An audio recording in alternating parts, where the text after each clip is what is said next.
The Batman Who Laughs is a Batman as smart as Bruce, but as evil and sadistic as the Joker. Welcome to the Supercut series here at Comicstorian, where we combine full stories that relate to each other into even bigger epics for you to enjoy.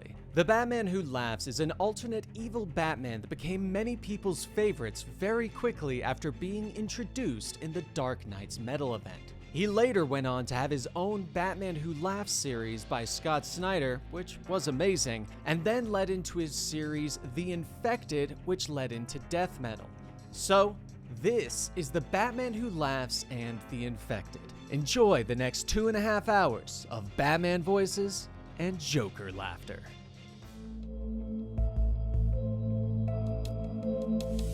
Then, the sun sets over Wayne Manor.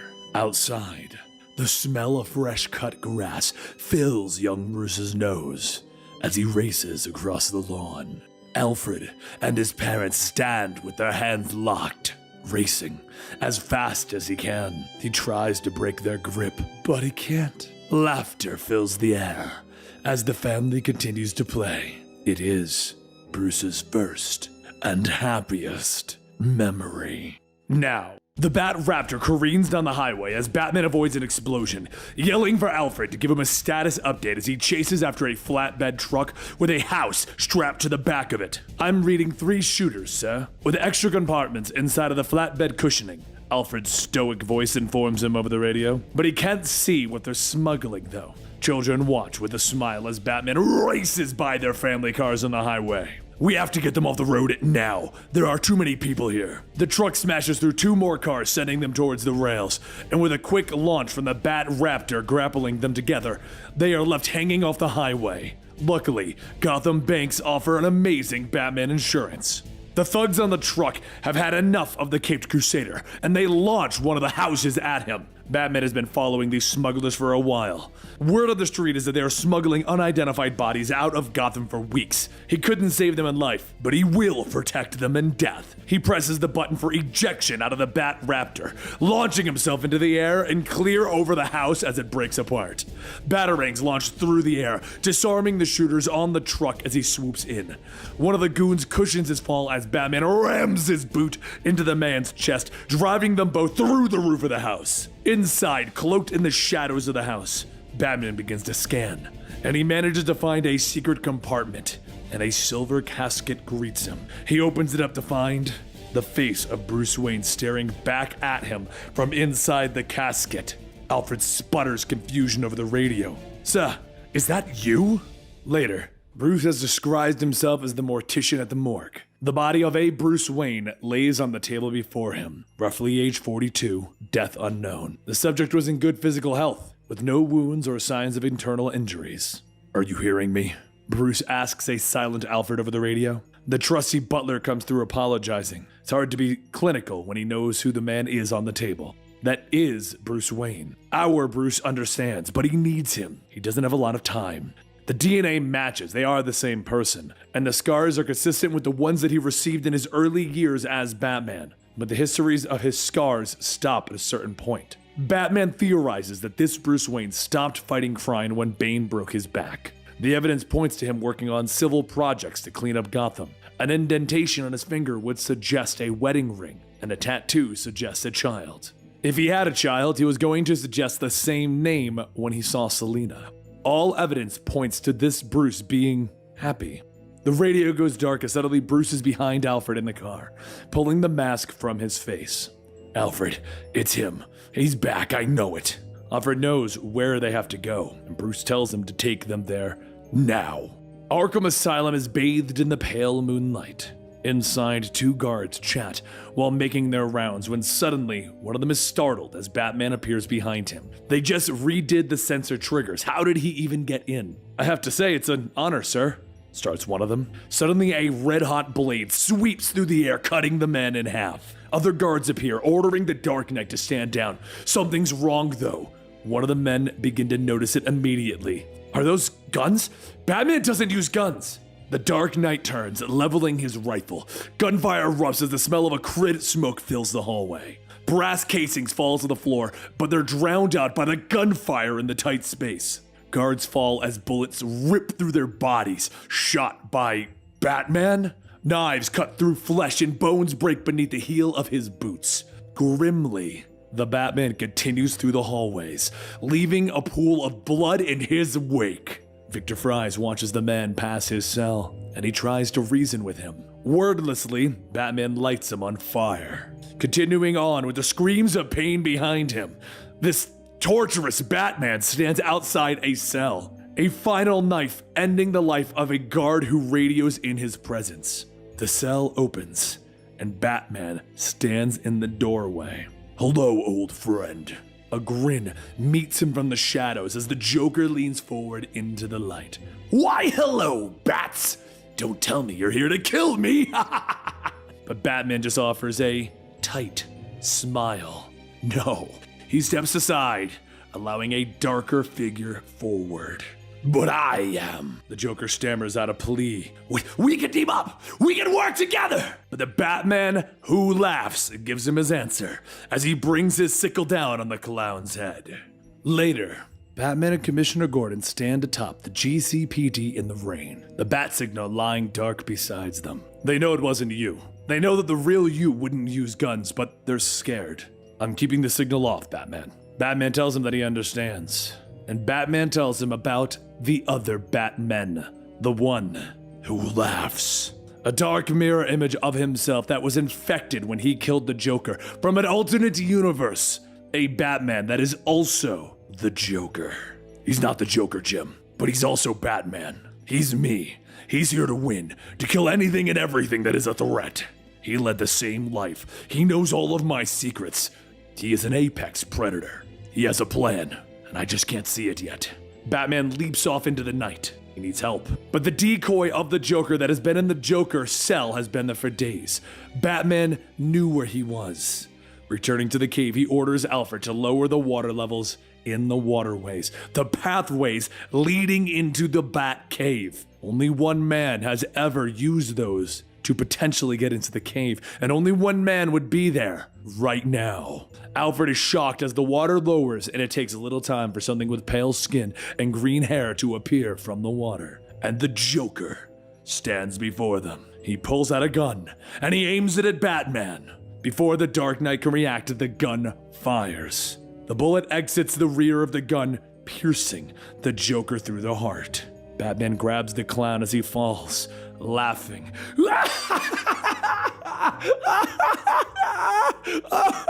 The only way you'll beat him is to become me.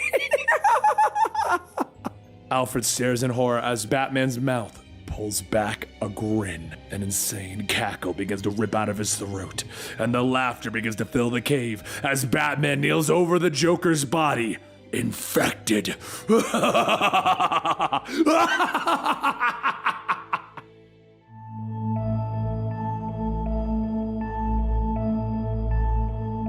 Light shines down on the operating table as Alfred uses all of his skill to keep the Joker alive. He's not going to make it, the faithful states, looking up into the shadows of the Batcave. He is. The shadows respond. Batman refuses to let his arch enemy die, but in his chest cavity is nothing but ruined tissue and blood. Even if he had shot himself inside an operating room, Alfred doesn't think he could survive. Batman disagrees and he orders him to suction. Alfred continues to work, yet he doesn't understand with all that's going on in Gotham right now. They could just let this happen. The Joker is so pumped full of drugs that he could just slip away. I know how badly you want this man gone, but you will not let him die. Batman orders him stepping from the shadows, revealing the myriad of Joker toxin antidotes being pumped into his system. If he keeps taking them daily, he should hold off his transformation into the Batman who laughs for maybe a week. Alfred turns up from the clown. A week? You should be out hunting that monster down. Anger begins to swell in the dark night, and he turns to his old friend. What you need to do is shut up and mind your patient. Now get your hands back in that clown! He screams through the shadows. Fatigue suddenly hits him and he slumps down. I'm sorry. Seeing himself out there like that, knowing what is happening now, this feels like the end for Bruce. They know the same things. They've gone through the same history. There's nothing that the Batman who laughs won't do to win. He wins, Alfred. He has no weakness that I can discern. The silence is suddenly broken. Wheezing laughter of the Joker. Batman sits up fast, his eyes reddened with the Joker toxin being pumped through his veins right now. Yet, he realizes that it's a simple physical response. He'll most likely live. Elsewhere in Gotham, a young woman is driving down the street when a body falls out of the sky. The front of her car is totaled as the body crumples inward. Later, James Gordon and Harvey Bullock stand over the body of yet another Bruce Wayne from an alternate reality. The buildings above them aren't that tall, which doesn't make any sense for how this Bruce Wayne tumbled from such a great height. "Welcome to Tuesday in Gotham," Bullock chuckles. The other Bruce Wayne disintegrated in the morgue as if his cells were made from some unstable matter, much like dark matter.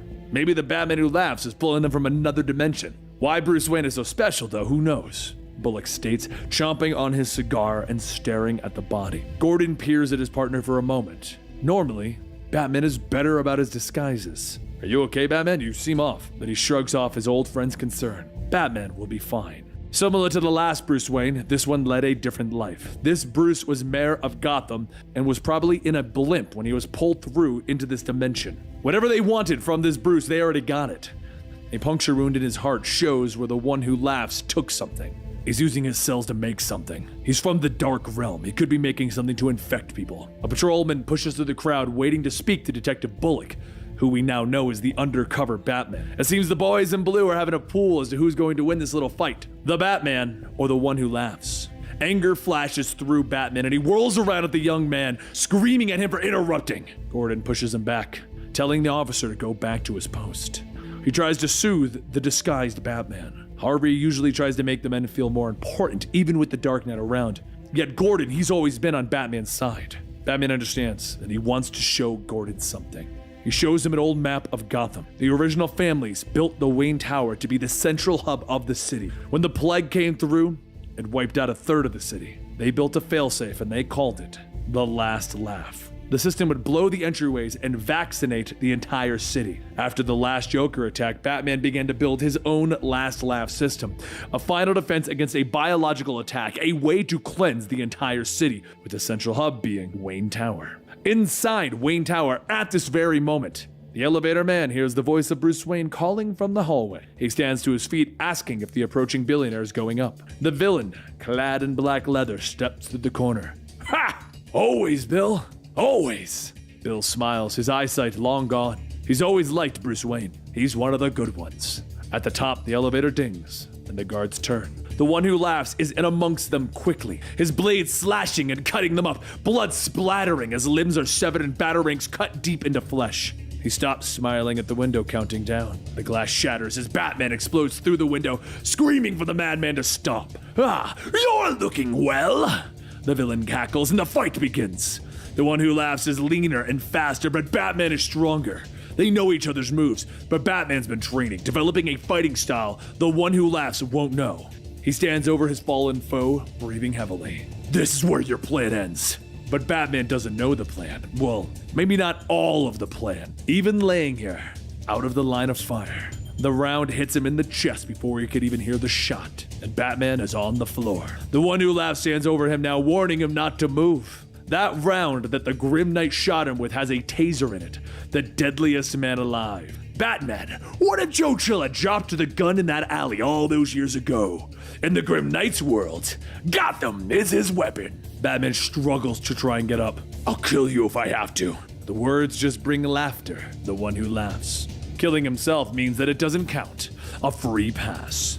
The one who laughs begins to pull wires from the wall. Batman questions his motives, but he already knows he's dismantling the Last Laugh. The building will implode with everyone in it, so Batman screams to the computer to shut down, but it won't listen. So he yells to the one who laughs, "Stop!" But he just cackles. Batman struggles to his feet, promising to kill the other. And the one who laughs can smell the change coming. He knows what it must feel like. He leaps from the building, his laughter disappearing into the night air. Grabbing Bill the elevator man, Batman leaps from Wayne Tower as it topples, fire and dust filling the streets below. Back in the cave, Bruce tears his mask off, screaming for Alfred to awaken the Joker. He begins to shake the Joker, anger racking through his body. He wants to know the plan. What is he going to do? The Joker only giggles quietly as his drug-fueled body is still sleeping. Alfred tries to pull Bruce away. The Joker is still gone, when suddenly his eyes snap open, maniacally staring. He's here, yet he doesn't know. Only one person knows the one who laughs plans. The son of one of Batman's greatest allies, James Gordon.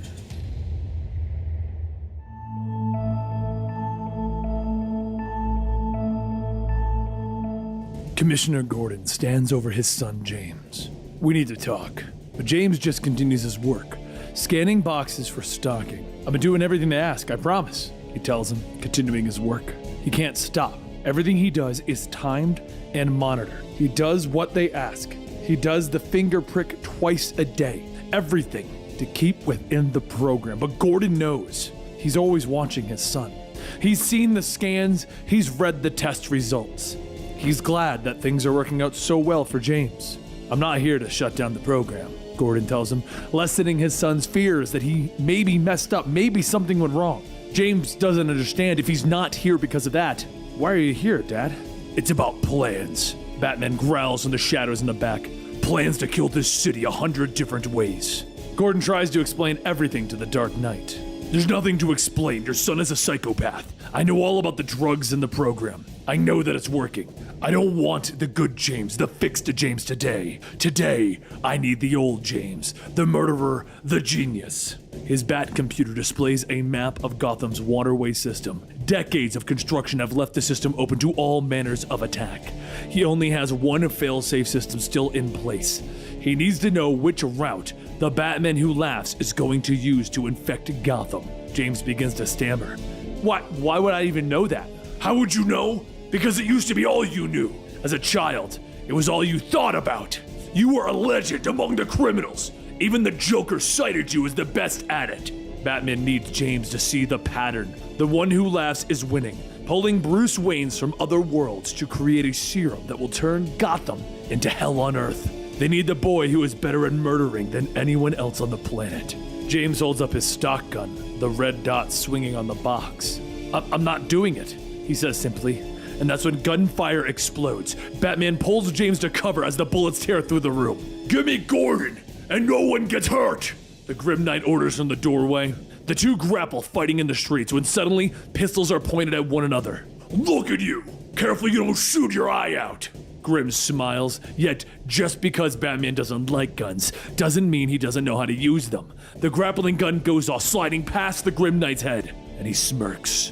Batman smiles back, and the line goes taunt around the Grim Knight's boot as a train passes behind him, pulling him away. Using the distraction, Batman orders the Gordons to get to the Batmobile, but the street is suddenly blocked by several vans, with the Grim Knight appearing again. His Gotham is his Batcave, the entire cityscape wired as one weapon to combat crime. His city has no trash, no Joker, no Scarecrow, no Riddler, no Batman either. Batman spits at him. I want you to look into the sky, the Grim Knight tells him, and above them is a plane, and he's gonna blow the starboard engine. Either you give me Gordon or Flight 378 and all 72 passengers on board will die when they crash into Midtown. Grim Knight orders Batman. Jim Gordon steps forward. They're not giving James to this imposter, but Batman knows. James isn't the Gordon that he's after. The Grim Knight stalks across the street, knocking Jim Gordon out in one blow. Picking up the body, the imposter Batman turns back. If Batman follows him, he'll kill everyone on the plane. James doesn't understand, so Batman explains to him. The last laugh failsafe required two voices to activate it. Myself and James Gordon. Meanwhile, back at the Iceberg Lounge, Oswald Cobblepot is suddenly interrupted in his cheating by the Batman who laughs. The evil one laughs and giggles, attacking Penguin's men with his own weapons. Kill him! Kill the Batgimp now! The Penguin screams as his men begin to die. Gunfire begins to erupt, but the one who laughs knows all of Cobblepot's tricks, using his building's defenses against him, shocking the ice and knocking everyone off their feet. It's real amazing what you built here! I'm gonna let you in on a little secret that in most worlds, it's actually the Penguin who is the last villain that Batman must face. My favorite is when he ends up competing with you, becoming the overseer of a legal mecca built on this exact spot with the aid of his friend, Bruce Wayne. The one who laughs turns just as an elderly Bruce Wayne pops into existence. The man is confused and has no time to react as the Batman who laughs crosses the room, his hands wrapping around this Bruce Wayne's throat, and the needle slides into Bruce Wayne's throat before his spiked visor crashes against his nose. The one who laughs leaves the elderly Wayne on the floor, laying in a growing pool of his own blood. The stunned Oswald watches as he calmly walks out of the bar. I need to know which one he's going to use, James. I need you to see it. Batman explains underground to James Gordon. Gotham has 19 ways of infecting the water system, but James doesn't know anymore. He can't see it. Angrily, Batman begins to punch the pipes around him, yelling, "Which one is it?" James pulls him off quickly. I'll try. Okay, I'll try. As he tries to calm Batman, Batman shudders as he tries to get himself under control, apologizing. He wasn't ready for him to come back. He wasn't prepared. I'm going to lose to him, aren't I? For the first time in my life, Batman isn't working. Their words are interrupted as Alfred comes over the radio. He's apologizing. It's him, sir. It's the Joker. He was so drugged that he shouldn't be able to move, but moments ago he got up and kept saying, "You're breaking my heart!" And he attacked me, and he ran off shrieking. Batman turns away, finally coming to a realization. You're right. You're all right except me. Later, Alfred returns to the Batcave, having gotten the alert that Bruce was down there. But the old clock denies him. He won't be deterred, though, and crosses the grounds, finding the original entrance. Inside, he smashes the vials of the Joker antitoxin. Fear fills Alfred's eyes as he questions what Bruce Wayne is doing. Maybe our plan is wrong. Maybe it's all been wrong. Maybe Bruce Wayne misunderstood the message long ago. The Bat is a messenger from the underworld that tells you what to do, not what to become. Alfred tries to fight it. Batman will work, he cries. Sorry, old friend, but plans have changed. Batman smiles as he puts on the spiked visor.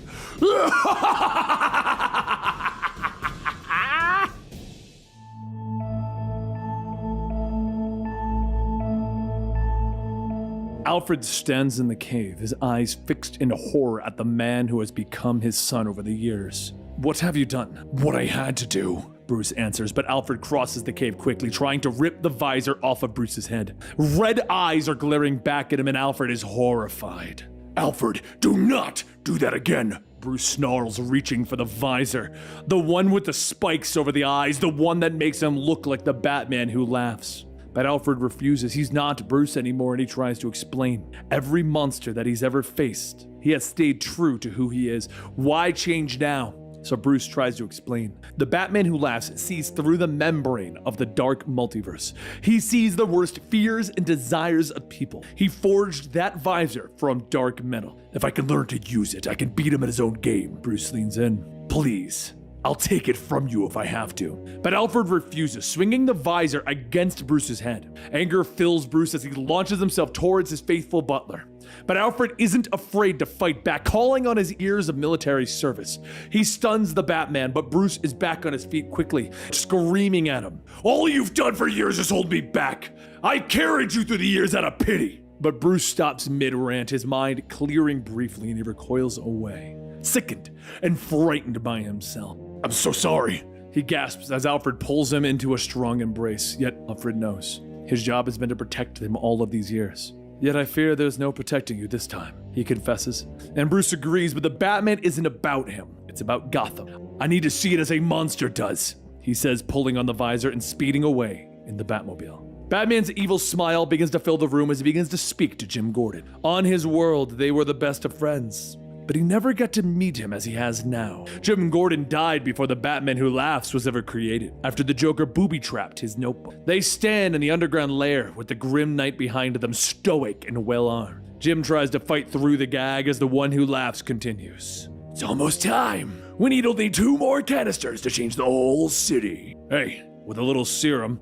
you and I could be partners here too. Jim finally gets around the gag. You may think that you're some final enemy, but you're just another ridiculous costume in an Arkham intake bin, he spits. The Batmobile itself cruises through the streets of Gotham disguised as a taxi. With the visor, Batman can see them, the dark truths of the good people of the city, with the radio crackling and the voice of Alfred filling the car. The Grim Knight is using the city's electrical grid to direct more energy to the pockets of the dark metal. There seems to be enough to create portals into other worlds. I'll go figure it out, Alfred. Patch me through to James Gordon. The young man checks in, and he's narrowed the waterways down to 3 that the one who laughs will probably use. He's heading into the biggest one now. Let me know when you're there. Signing off. But before he can, James Gordon, the son of Jim Gordon, asks him if he has a failsafe for what he's becoming. The car continues forward as the sights of the darkest secrets of Gotham continue around him. He does. It was earlier that night that he was checking the water for contaminants when a figure came up behind him, the Joker. Still wounded, but seemingly invincible. Batman threw him to the ground, his fist cocked, ready to rain blows down at his greatest enemy. Why was he here? He got what he wanted. But that's not what the Joker wanted. He wants neither of them to win. He wants their war to go on forever. So Batman releases him standing up. So you're not here to say goodbye? No, Bats. I'm here to say good luck. Maybe it was the toxin talking, but Batman finally turned back to him. My aide. If I turn into a monster, he won't be able to do what needs to be done. Joker understands. If Batman turns into that thing, into the Batman who laughs, oh, I'll blow your head off. Cross my heart and hope to die. The two sit there and they begin to laugh together, the sounds haunting the caverns around them.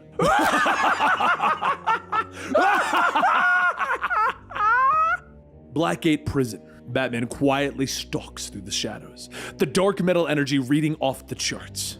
Through the visor, he can see the energy waves sparkling around him, when suddenly there's a voice. Freeze! The guard orders, his pistol trained at the back of Batman's head. He thinks that Batman is the one who laughs. But Batman knows the man's ID tag. He is David Harper. He knows his life, his wife, his daughter. Madeline has a stuffed Batman she takes everywhere, and laughs when you squeeze it. I'm not fond of it, because I'm Batman. Batman then puts on his visor, because he needs David's help. He turns back as suddenly the prison changes around him to a newer version, bigger. The voice confirms it from behind him, and he turns to see Bruce Wayne of a different universe.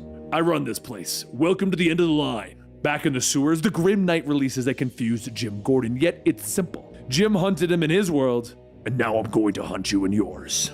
But back at the prison, Batman tries to talk to Bruce Wayne. Mr. Wayne, listen to me. You're in danger. Yet Bruce laughs. He has the nerve to sneak in here in that costume, and he's the one in danger. This isn't the old Gotham. There are no more revolving doors here. You're in my world now, he tells him, but suddenly there aren't two of them now standing in the old Blackgate prison in Batman's world. The other guards appear confused by Batman's visor, and he orders Officer Harper to watch this elderly Bruce Wayne before engaging. Smoke pellets are launched, holding the guards for a second. Turning back, he's shocked to see Officer Harper suddenly lower a security gate between them. Damn it, I told you I'm not the Batman who laughs! Officer Harper knows though. Pulling free a knife, he slashes the elderly Bruce Wayne's throat, killing him. Why? Why did you kill him? Batman yells, pounding against the thick plastic of the security wall. But deep in the caverns, Jim begins to run. Yet the crowing of the evil Robins quickly follow behind him, and they latch on, teeth sinking into his shoulder.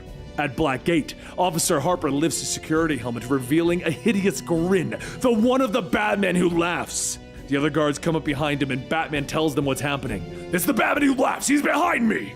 But the Batman who laughs disguises himself again, and he orders the men to shoot this Batman. He tries to confuse them, and they open fire.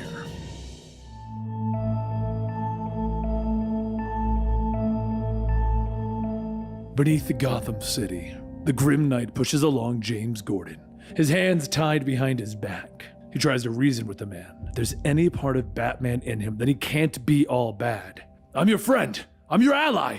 He tries, but his only answer is a knife in the back as the Grim Knight orders him to keep moving. They stop. Gordon knows that they are in the sewers under the streets of Gotham. Grim looks up, staring at the manhole cover above them. He knows. Crime Alley, where it all began. The beginning is not so different. His family cutting through the alleyway, the man with the gun. He thought that he would be trapped in that moment forever. It's the origin of almost every Batman, isn't it? But this world, this is where it grows different. In this world, there is a stumble in the dark, and Bruce turned away from the horror on the ground in front of him. Hot metal clattered to the ground, and a young boy reached for a gun. Kid, you don't have to! The criminal stammers as he holds up his hands, trying to ward off what is coming. Tears stream down Bruce's cheeks from his eyes, and the gunshot echoes. The crack of the radio brings the Grim Knight back to reality. Report in! You're off route! I told you not to play with your food! The evil voice cackles, then the radio clicks off. Gordon turns to him. He doesn't understand. A Batman that uses a gun as his first answer? How does that happen? It happened deliberately. Through training and discipline, he traveled the world, learning of every assassin and soldier that he could. He needed a way to kill evil, a weapon that would make him Gotham's own angel of death. The study was dark and quiet. The wound in his side bled as he stared at the guns arranged before him. The pistol was in his hand as the bat crashed through the window. Instinct took over and he aimed and fired at one smooth motion.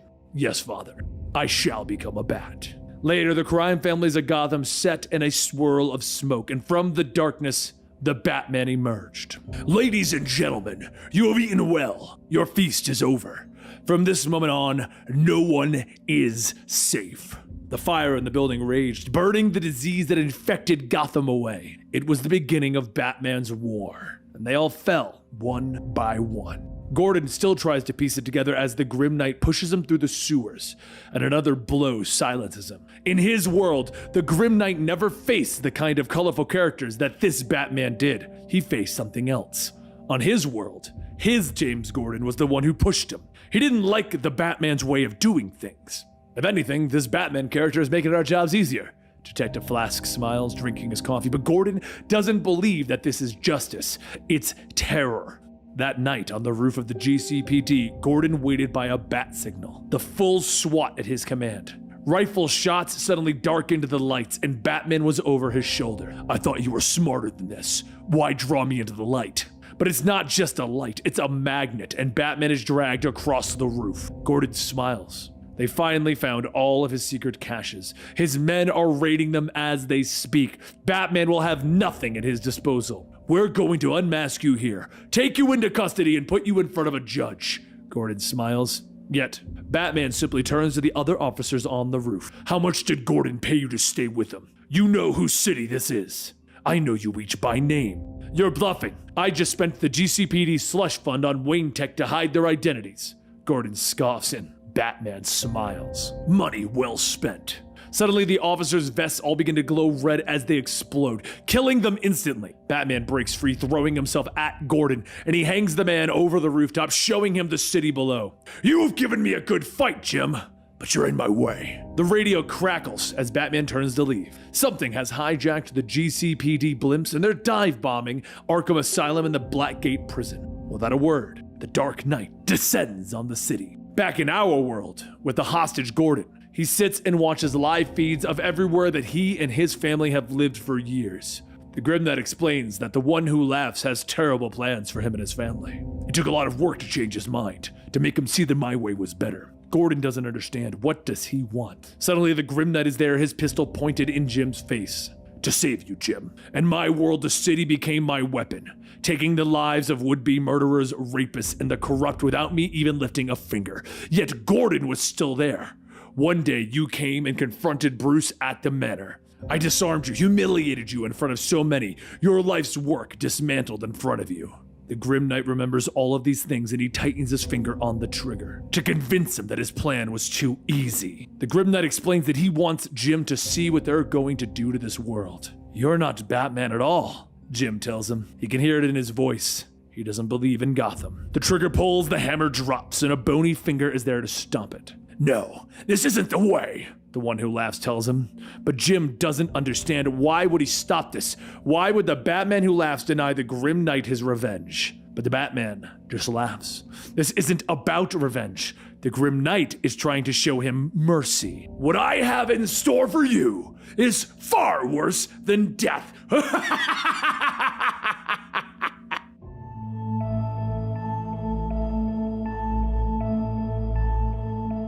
Blackgate Prison.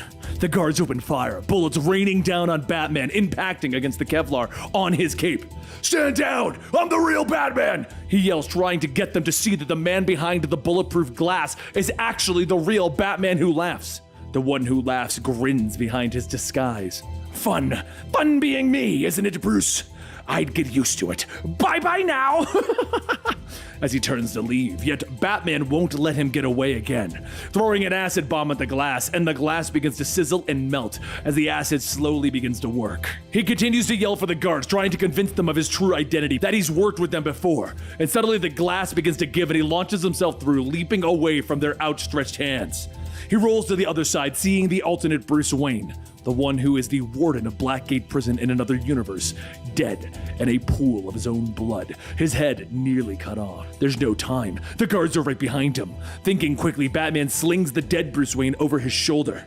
This man is the warden of Blackgate, so he's also wearing body armor. This allows Batman to get away as the body twitches to every impact of the rounds. The few that get through cut Batman like a knife. He doesn't have time to slow down. More guards are entering the room armed with armor-piercing rounds. There's no time, and he starts yelling, screaming, and that's when they stop. How's your father, Officer Jimenez? Bus Route 15, and you, Officer Leonard. Fire escape outside your bedroom window still make you nervous? The guards suddenly stop, stunned. Officer Pine, 5 Elmore Lane. Officer Gantz, 1 Narrows Heights. He's snarling now, his eyes red. I know everything about you. Now I'm gonna walk out of this place, and if you even think of calling in the choppers or the boats, I will come for you. He's smiling now, his hand holding up the severed head of Bruce Wayne. Why? Because I'm the Batman who laughs. His laughing filling the room, echoing in the emptiness of the prison. Finally, he turns, descending into the sewer system below the prison. The guards all stunned. No one follows. But down on the sewer system, Jim Gordon continues to run, the Robins directly behind him. One leaps, sinking its sharp teeth into his shoulder, and he pushes them off, when suddenly a voice calls out from behind him as the Grim Knight enters the tunnel. Do you recognize them, Jim? The Batman who laughs made them special for me. They're all versions of your son. Jim stares stunned. They can't be. And the Grim Knight lifts his knife, a special one that had been made for his Jim Gordon when the man had taken him down. I'm gonna use it to gut you and feed it to your boys. Yet Jim doesn't wait, and instead he dives headfirst into the teeming waters of the sewer system. The currents are strong, pulling him away, twisting him in the waters. Finally, he surfaces, unable to hold his breath any longer. Yet the crows are there, their sharp teeth glinting in their hideous smiles. 2 gunshots thunder in the caverns, and the twin crows fall with bullets in their heads. Gordon turns, his son standing over him with the pistol in hand. Dad, they're not me. I'm right here. He comforts his father, the pistol still smoking in his hands. In the lair of the Court of the Owls, a light flashes on, illuminating a patch below. Step into the light, a voice commands, and the leather-clad Batman steps out with a flourish in his arms and a smile. Ta-da! The court stares down at him, questioning his motives for coming to see them, and the one who laughs grins. He's a fan of their work. He comes to ask a simple favor. Yet, despite his humbling words, the court is divided on the matter, wondering what tortures they should put him through instead. Finally, it is decided that they will abide tradition and let the youngest choose the man's fate. The squeak of a wheelchair can be heard, and the Batman who laughs turns to find a young girl sitting before him. Why should we hear you out, creature? She asks simply. The one who laughs asks but a simple favor. He wants Gotham to become what it was meant to be, just like them. It'll be a hoot, I promise. He smiles. The girl stares from behind her mask, pondering for the briefest of moments before giving her answer. I say no. The Talons will take your head now. I'd like to make it a lamp, a nightlight for my room. The one who laughs turns, anger filling his voice, though the smile never leaves his face. I beseech the court! You haven't even heard my case. The court has given its verdict. He can now take his request to the Talons. The warrior owls begin to stalk from the shadows, their eyes glowing yellow. Yet that's the thing I already have. The Batman who laughs cackles as the armless Talons move into the light. Shocked gasps emit from the owls' viewing platform as they turn to escape. Yet the building begins to tremble as great booms can be heard throughout the complex. The young girl, she begins to beg for her life as he turns back to her, and he explains that he's simply getting what he came for, as he gently nudges her chair, pushing it towards the edge of the platform that they stand on. Her screams, they disappear as she falls into the abyss. The Batman who laughs does truly admire the court. It's why he took it over in another world. Behind him, a Bruce Wayne clad in Talon armor suddenly appears into being, and he stares, stunned, at the one who laughs. He does not hesitate, beginning his assault, demanding to know who the grinning madman is. Over the city, Batman watches through his visor, seeing the worst the city can become. Luckily, James found Gordon, and the three quickly meet up at the Batcave. Jim quickly begins to explain that he saw the Batman who laughs plans. Yet, none of that matters now. With the two of them there, Batman can activate his last laugh protocol and seal the city off from contamination. It will stop him from polluting the water supply and give them 1,000 ways to catch him. The one who laughs has lost. Quickly, Batman orders Jim to place his hand on the activation scanner and speak the command phrase. They have 2 minutes for Batman to activate his. Gordon nods, activating his half of the last laugh protocol, and everyone breathes a sigh of relief. It worked. Thank God, Batman says. Gordon smiles. They were lucky. If the Grim Knight hadn't tried to hunt him, if Batman hadn't found them and pulled them out of the tunnels, none of this would have worked. Batman's hand hovers over the activation panel. You're right, we were lucky, he hisses. The one who last wanted them to activate the last laugh. He can't hack into it and he needs it to get into the reservoir. It's always been his plan, Batman growls. And suddenly the Bat computer beeps with an incoming message. Batman presses the button. Hello, Batman! Forgive the intrusion, but I really must show you something. The hologram of the Batman who laughs grins. The villain walks through the cave and suddenly the true purpose of Gotham is revealed. Look at it! He cries, gesturing to the holographic map of Batman's city. You think that Gotham was built as a beacon, as a haven. Last Laugh was created so that Gotham could become a seat of power, a fortress city. The point of Gotham was to conquer, he proclaims, his smile growing ever wider. Jim steps forward, pushing Batman aside as he yells at the one who laughs, yet the villain tells Batman to merely see it like he does. It's vision, it's soul. Batman stares through the visor. Make it all real, he cackles. Batman throws Jim aside, sending him falling into the equipment as he pushes him across the cave. He stops at the computers, 20 seconds to go. Alfred is behind him now, trying to reach him through the toxins. Regardless of what the city was meant for, his family has always stood for what was right.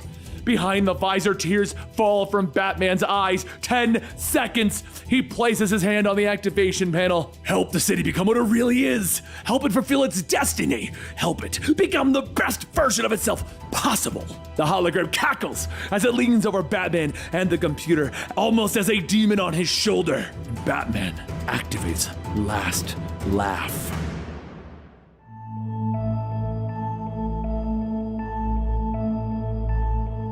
Now, Gotham City. The city begins to lock itself down as Last Laugh activates. Bridges are raised, tunnels are sealed. Citizens look up into the night sky to see the drones overhead. And deep within the Batcave, Jim and James Gordon continue to try and reason with the man that they have considered their ally until mere moments ago. Listen to us! You activated the Last Laugh just like that gargoyle wants.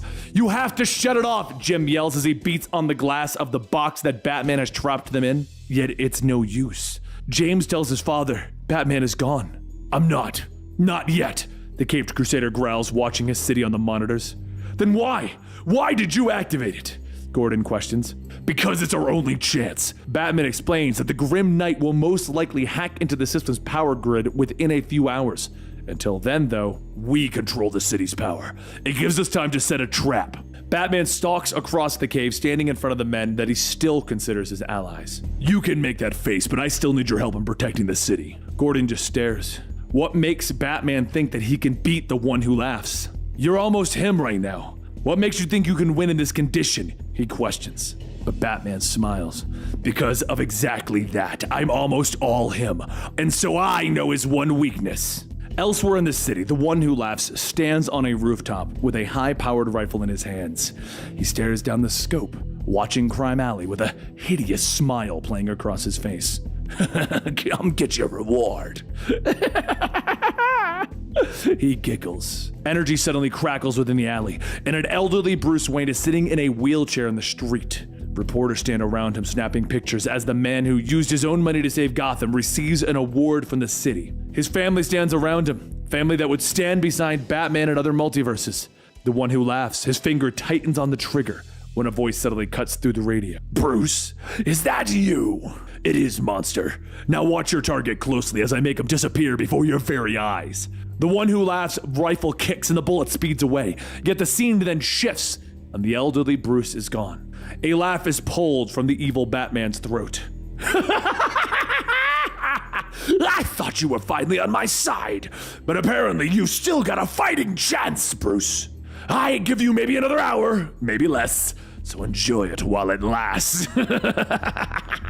Oh, I'm enjoying it just fine. Batman explains that he has control of the power grid, so he has shut down all of the sites with dark metal, except one. The biggest one, right here under the manor. he explains over the radio, watching the dark energy pulse around the cave. The dark Batman laughs as Bruce is taking control. He knows that the portal must be massive and can almost describe the scenes that are playing out before Bruce. He sees thousands of Bruce Waynes. Some of them are businessmen, some are family men, some have grown old, some have grown happy. But they're all happier than Bruce, the one who watches them now. Do you understand why? The evil Batman questions. Have you learned anything? Looking at these versions of yourself, I look better with hair. Batman growls. I'll be there in 1 hour. I'll bring the last Wayne through. You want enough serum to affect the whole city? Come and get it. The one who laughs grins and cackles as he leaps into the night, lightning crackling behind him. Further in the cave, Gordon and his son begin to access Batman's armory, with the light finally turning green and the two entering. The weapons line the wall side by side with advanced bat suits. That is a lot of Batarang guns, James whispers. Later, the storm grows closer as Batman stands on the lawn of Wayne Manor. Alfred pleads with them over the radio. He's at 5% of healthy blood cells. If he faces the Batman who laughs now, it will push him over the edge. But Batman knows, and he orders Alfred to stay away once the Batman who laughs arrives. I don't want you facing that monster alone, Alfred tells him. I meant stay away from me. The Caped Crusader grows quiet as he removes the dark metal visor from his head, allowing it to fall into the grass. Lightning continues to crack in the distance, and suddenly, the one who laughs is here. I came! I knew you would. Batman's vision blurs and the dark mirrored version of himself becomes even more monstrous, his teeth elongated with fangs. I can smell your blood, you're so close! Yet Batman merely glares through the cracks in his cowl. I'll never be you. Yet the evil Batman just smiles wider. That's what I said. I even called the family over so that I could tell them it would be okay. I went and got a pitcher of water. That's all it took. When the family arrived, I killed them all! The two stand in the field, watching each other. The one who laughs doesn't understand the plan. If they fight, Batman will change. If they don't, then he'll get the final Wayne. The two launch themselves into this battle, leaping through the air with lightning cracking behind them as the evil Batman swings his Bat-A-Chain. Inside the cave, the Grim Knight is down to his last two bat drones, tossing out a grenade and dropping one before he empties his rifle into another. The bat bots explode and the Grim Knight stalks away, not bothering to look at the explosion. He stands above the Gotham waterway, radioing in. Nothing stands in his way now. He holds the canister over the edge, preparing to finish his mission. When suddenly a net is launched over him, tangling his feet and dropping him to the floor. From the shadows, James and Jim Gordon swoop in, clad in advanced bat suits. The two land, aiming their weapons at the well-armed psychopath, and the Grim Knight barks a laugh. Ha! You think those suits are gonna protect you? I've studied your Batman's armory, and even his most advanced tech isn't beyond me. He touches a button on his wrist computer and a shock works through the suits, causing Jim to drop his weapon. The Grim Knight cuts his way free with one slash of his knife. No more tricks or gadgets, Jim. It's just you and me, one last time. The two open fire, their rounds hitting Grim Knight in his body armor, with blood popping from the rounds that find unarmored flesh, yet the Grim Knight keeps coming. Out on the lawn, the two Batmen trade blows, the one who laughs swooping in, swinging his Bat-A-Chain, yet Batman's powerful kick launches him into a tree, cracking it in half. Batman's vision is clouded now, warped as the toxin of the Joker begins to take over, and the one who laughs is a monster, a demon that pulls itself free from the ground. He struggles up explaining the true nature of the bat, the only mammal that flies, to show us how he should evolve. Every Wayne that I've pulled through was selfish. They all compromised to win. They're all bats. They all evolved. He laughs as he stares at a version that was once him. No matter what Wayne he pulls through, they will never truly be happy. And Batman growls. I know one. The energy cracks and suddenly a young Bruce Wayne is running across the lawn. He calls out to his father, turning to see that he is surrounded by strangers. Alfred! Alfred, there's a monster! The young boy screams. Batman waves his arms, getting the young Wayne's attention. Bruce, look at me. Stay away from him. Run to those gates and keep running. The young boy does, yelling for the man dressed as a bat. Don't let him get me. I won't. I swear. Just run. The monstrous Batman runs across the lawn. He sees the plan now. Batman wants him to follow the boy, to fall into the trap. Well, I'm sorry, Bruce, but the truth is that all of this, it wasn't your trap. It was mine. Elsewhere, Gordon has disarmed the Grim Knight, his knife spinning away, yet he isn't done. He kicks James aside before Jim can land a punch across his chin. The Knight responds, his own blow stunning Gordon until he's wrapped his hands around the policeman's throat. With seeming ease, the Grim Knight lifts him off the ground. The Grim Knight is speaking to both of them now. He knows that Jim can't stand his son, that he doesn't believe him, that he thinks he's nothing more than a psychopath, a murderer. Don't listen to him, James! Help me! Gordon struggles as a powerful hand crushes his windpipe. James struggles to his feet, staring at his father as the life begins to leave his body. He puts down the cowl to his batsuit. And on the lawn, the one who laughs launches himself with animal-like speed. Batman tries to defend the boy. I don't need him! The evil fiend cackles, his claws finding Batman's face, a battering cutting into his eye. He screams in pain as the one who laughs stands over him. Get ready to laugh, Bruce, of all the dark truths that I've shown you about you and your city. The evil Batman stands over him, a needle in his hands. The happiest Bruce Wayne in all of existence isn't any of the ones that I have brought through. Bruce stares up in horror as he realizes what the dark mirror of himself is saying. The happiest Bruce Wayne is the one that let go of all his ideals, his sadness, and became the true Bat of Gotham. The happiest Bruce Wayne is you, right now, in this moment, as you become me. The needle plunges into Batman's chest as he screams, and the evil Batman cackles into the night.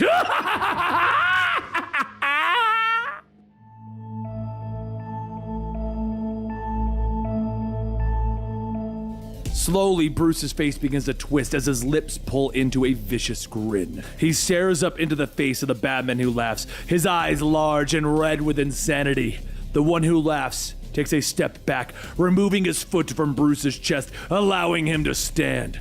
See? I was right, wasn't I? He grins. This is the happiest moment in Batman's life, isn't it? The two men turn to see the young Bruce in the alternate reality running towards the mansion, when finally lightning cracks in the background, and the one who laughs turns, a small syringe with a light on the end of it in his hands. Once the light in the syringe shows red, your blood is my blood.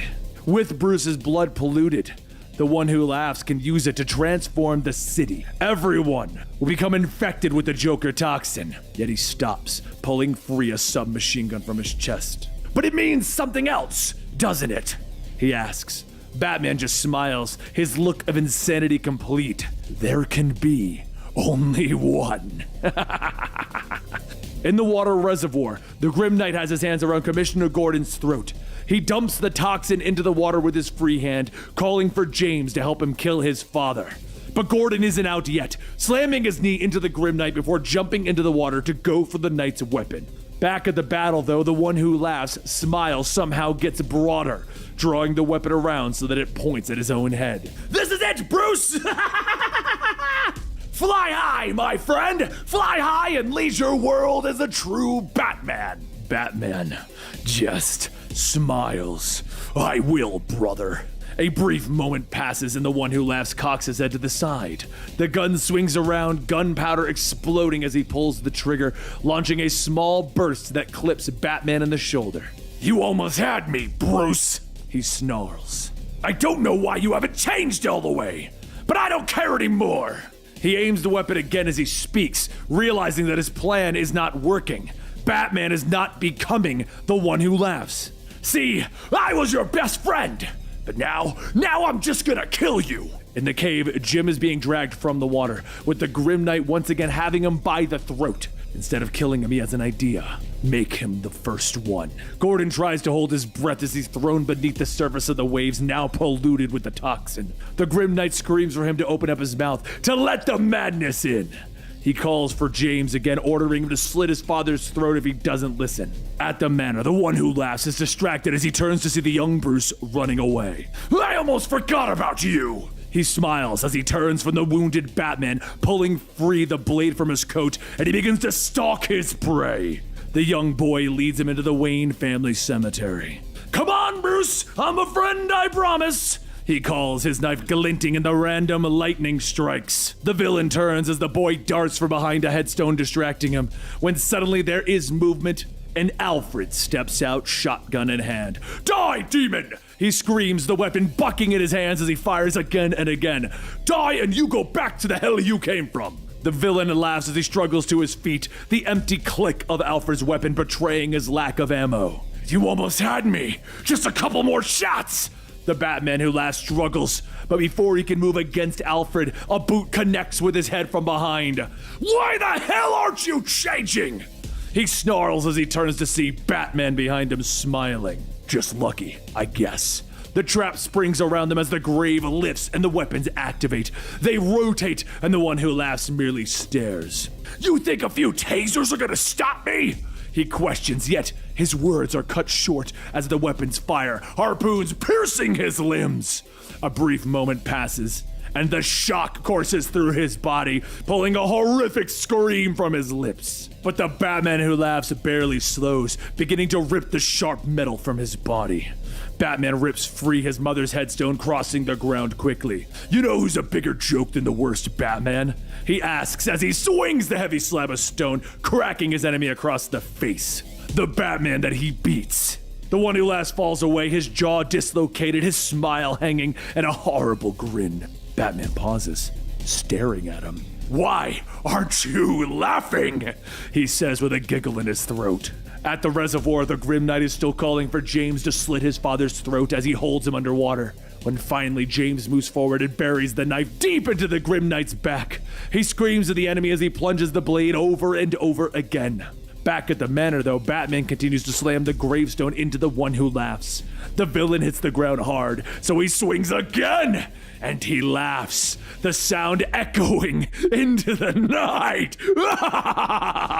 Alfred moves forward, trying to pull his ward off the villain, yet Batman throws him away. It's the best feeling in the world, Alfred!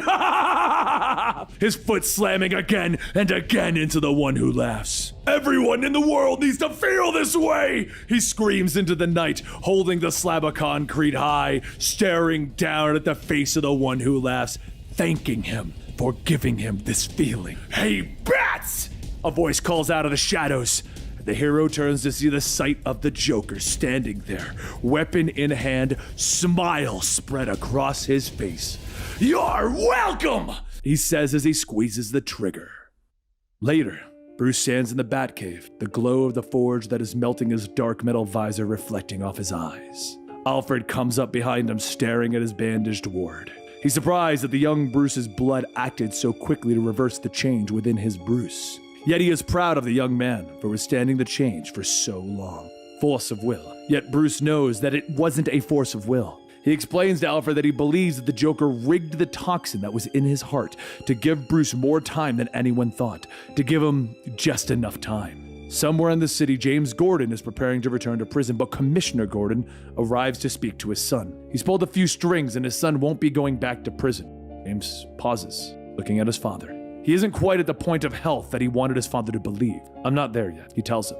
Gordon smiles, neither is he, but they're both working on it. And a strange moment of peace within Gotham City, father and son embrace in a hug. And finally, Gordon heads off into the hustle of the city.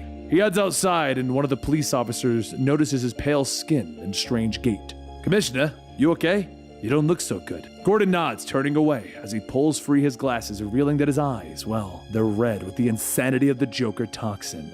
Never better, he smiles.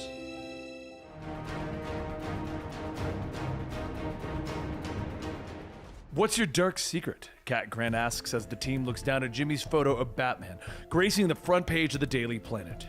Perry just huffs, telling Grant to lay off, that Jimmy's blind luck had to pay off sometime. Got a tip from my buddy, Jimmy grins, bringing a smile to Clark's face as well. But suddenly a voice calls out that only Clark can hear. Superman, there's a situation at the Justice League satellite, Batman growls. The team keeps talking with Perry asking Clark a question when he suddenly realizes that the reporter is not at his desk anymore. Superman is streaking through the sky. Mid-flight, the Man of Steel asks Bruce what is going on, but all Batman will say is, "You gotta hurry." "Is everything okay?" Superman asks. "You sound different." There is a pause and Bruce finally tells him, "Really? I hadn't noticed." His voice is different though, and Bruce begins to talk about how they shouldn't be allies. The rich boy playing dress-up, with the alien acting as Earth's savior. he hisses over the radio. Clark can't figure out what he's talking about when he arrives at the satellite, but he gasps as he enters the room, seeing the carnage before him. Flash is hanging by the lifeless body of Plastic Man. Wonder Woman lays on the floor, strangled by the lasso of truth. Manhunter seems warped, his body contorted, while Red Tornado lays in a liquid pool of his own organs. With a deep breath, Clark suddenly gasps and coughs, greenish blood dripping out of his mouth. The air is filled with kryptonite-infused gas, Batman tells him from the shadows. You were dead the moment that you entered the satellite. Clark looks up, blood streaming out of his eyes. Why? He gasps, and Batman stares at him coldly. Because I wanted to know what would happen if you were like me. What is the worst version of Superman? Clark begins to crawl forward, trying to stop Bruce. But Batman knew how it would end. How it always ends. With the two of them fighting. So he did what he always does. I planned ahead. He says with a smile as he steps out of the shadows, revealing his huge Joker grin. Meanwhile, in another time, another place, Gordon looks up into the night sky. Behind him, cloaked in shadows, the Batman ends his briefing on the history of the Batman Who Laughs, explaining his origins. Gordon finally turns, looking back at his ally. I know all of this. I spent enough time with that freak, he explains. Batman nods. I wasn't talking to you, Commissioner. Don't worry, Superman tells him as he descends on the building, an unconscious Killer Croc in hand. I can hear you all the way to Metropolis. He takes a second, disappearing in a blur, to drop Croc off at Arkham, and he's suddenly back. I've seen everything on the streets of Gotham, but a man who can fly still is an uncomfortable sight, Gordon tells him. Quickly, the Commissioner fills Superman in on the situation. Danny Mills has been kidnapped from his bed a few hours ago. And you think it was another dark Batman? Superman asks. But Gordon tells him that there was only one witness, and he said that Superman kidnapped his brother, and that Superman was laughing. Batman steps forward. The only way to find the little boy is to find the Batman Who Laughs base of operations. Gordon tells the two heroes all that he can remember about when he was captured by the Batman Who Laughs, finally turning around to discover only Superman. I'm usually alone by now. That's Batman's move, not mine. The Man of Steel takes flight, telling Gordon not to worry. They'll find the boy. Looking up into the night sky as he deactivates the bat signal, Gordon lets out a small giggle. The two heroes move through the city with Superman flying slow to not outpace Batman. They talk, with Batman questioning what Superman would do if Batman ever became out of control. I don't like to think like that. You're saying you don't think like me. No one thinks like you. They then arrive at the place that Gordon told them about. Park Row, Crime Alley. This is where my parents died. Superman looks down, cutting through the concrete and steel with his X-ray vision, confirming that there is a passage beneath them. He turns to Bruce, telling him that they should turn around, but Bruce shakes his head. Just do it. Superman smashes through the spot where Bruce lost his parents, revealing the passage below. The two of them descend, with Batman still asking Superman several questions. I know what you're doing. Interrogating me, testing me. I'm not infected, Batman. I'm not some Superman who laughs. The two land in the cavern below. Suddenly, a group of bat drones fly out of the shadows. Superman launches into them easily, with Batman cleaning up the rest, lumping them together. Clark then hits them with a blast of heat vision, turning the drones into scrap. The two finally step into the main chamber, revealing the Batman Who Laughs Bat Cave. Batman shines his light on a chair tucked within a large cage. There's no sign of the boy. No signs of Danny, but this is where Gordon was held. Superman stops, staring at an arsenal of knives on the wall. He turns, seeing the statues of crows standing still on the shadows. The crows are the Batman Who Laughs' perverse version of the Robins. Finally, Batman pulls off a cloth, revealing a weapon's chest beneath. Batarang molds? Superman questions, looking at the empty slots in the chest. Batman scans the mold, seeing trace elements of the Batman Who Laughs toxin mixed in with nth metal. Superman looks around. He doesn't understand why he would bring Gordon here. Why kidnap a young boy? He had to know that you would find his Batcave. The two turn, seeing a chessboard sitting in the middle of the room. Batman knows that it's a message, that their game has come to a draw. Superman reaches down, putting down the king piece. What happens if we stop playing the Batman Who Laughs game? He asks. The piece falls, and the large bat computer comes to life. The two heroes gasp as they see the view of many heroes that have worked alongside them throughout the years. Heroes that are still on the Justice League and the Titans. All the heroes have had their eyes with X's put over them and smiles drawn over their faces. Any of them could be a potential target. This is bigger than Gotham, Batman. He notes, and in the darkness, one of the crow statues slowly begins to shift. Bruce leans into the image of the Green Lantern, a frown on his face. We have no idea who we can trust. and suddenly one of the crows slashes him across the back, cawing as the Dark Knight throws him across the room. The boy cowers as he begins to babble. "He took it from me. He took my family. Hit me with a batarang." Superman tries to move in to calm the boy, but the tears become a smile, and the boy shows a row of sharpened teeth. "Don't you recognize me?" the boy asks. And the hero step back, realizing that this isn't Danny. "My name is Billy Batson." The crow grins. Suddenly, you hear the name everyone is waiting for. Shazam! And the cave is suddenly filled with the echoing boom of lightning and thunder. Batman pulls himself free of the rubble, readying a batarang, but another blast of lightning throws him across the room. "I've always wondered if I could kick your ass, Superman." Shazam cackles, his mouth pulled up into a Joker's grin as he raises one of the infamous batarangs.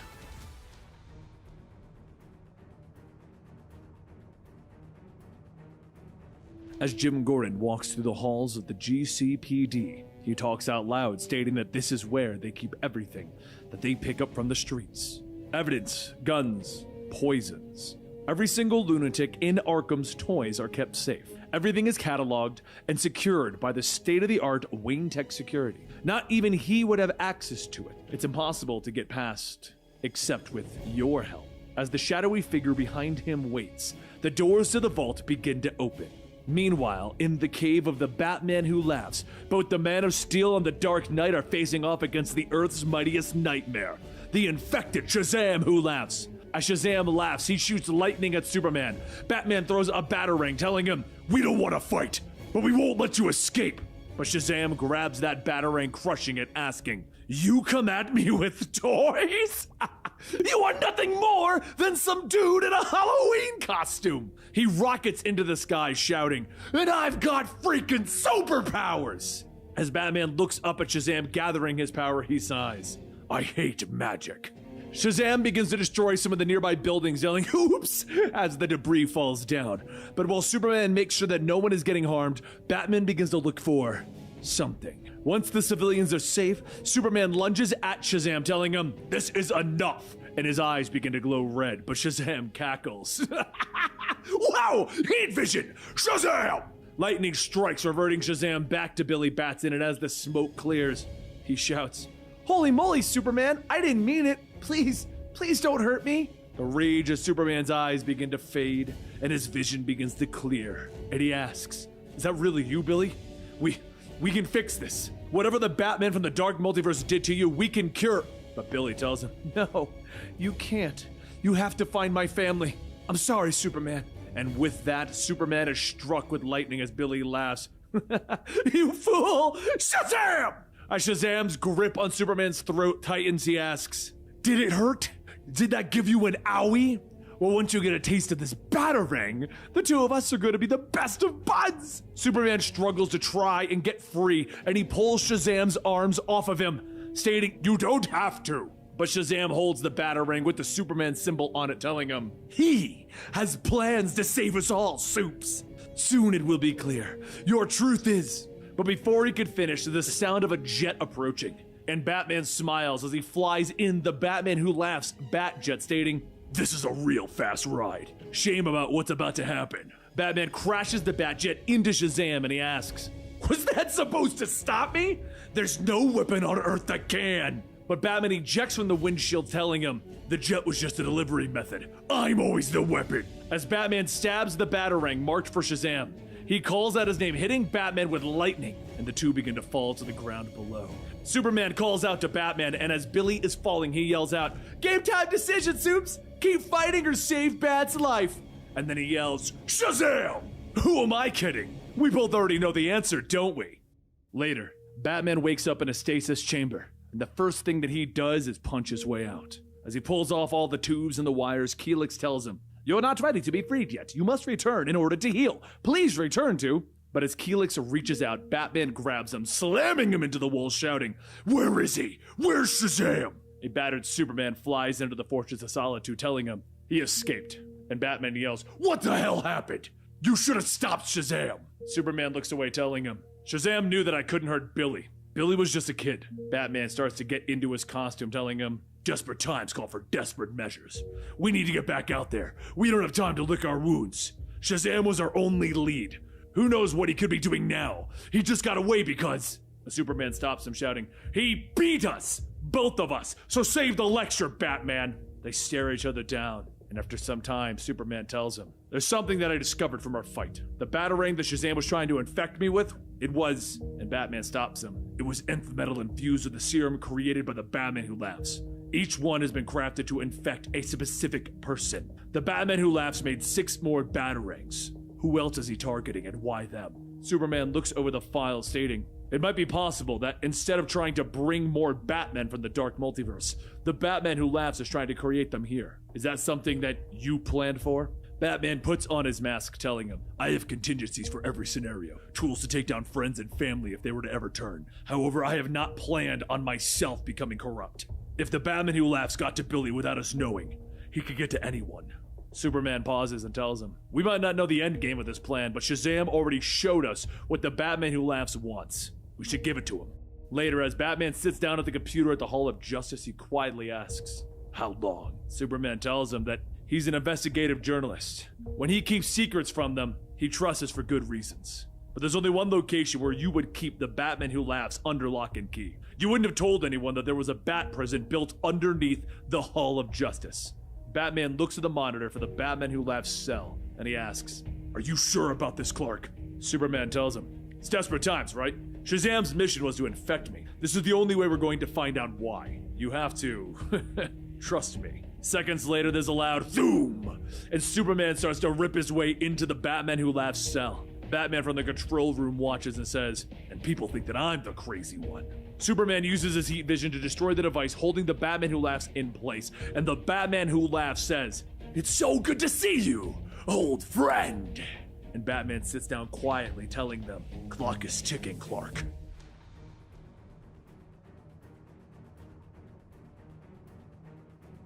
Batman's face is lit by the glow of his monitor screen, and he watches as his cameras survey the members of the Justice League in the Hall of Justice. He always used fear as a weapon. To use fear, you must know their secrets. The camera switches, and he's watching some of the younger members play a game of basketball. He's watched his friends and allies closely, looking for weaknesses that he would be able to exploit if he ever needed to save the world. Suddenly, one of the other screens flickers with an alarm, and the sound of laughter can be heard over the speakers.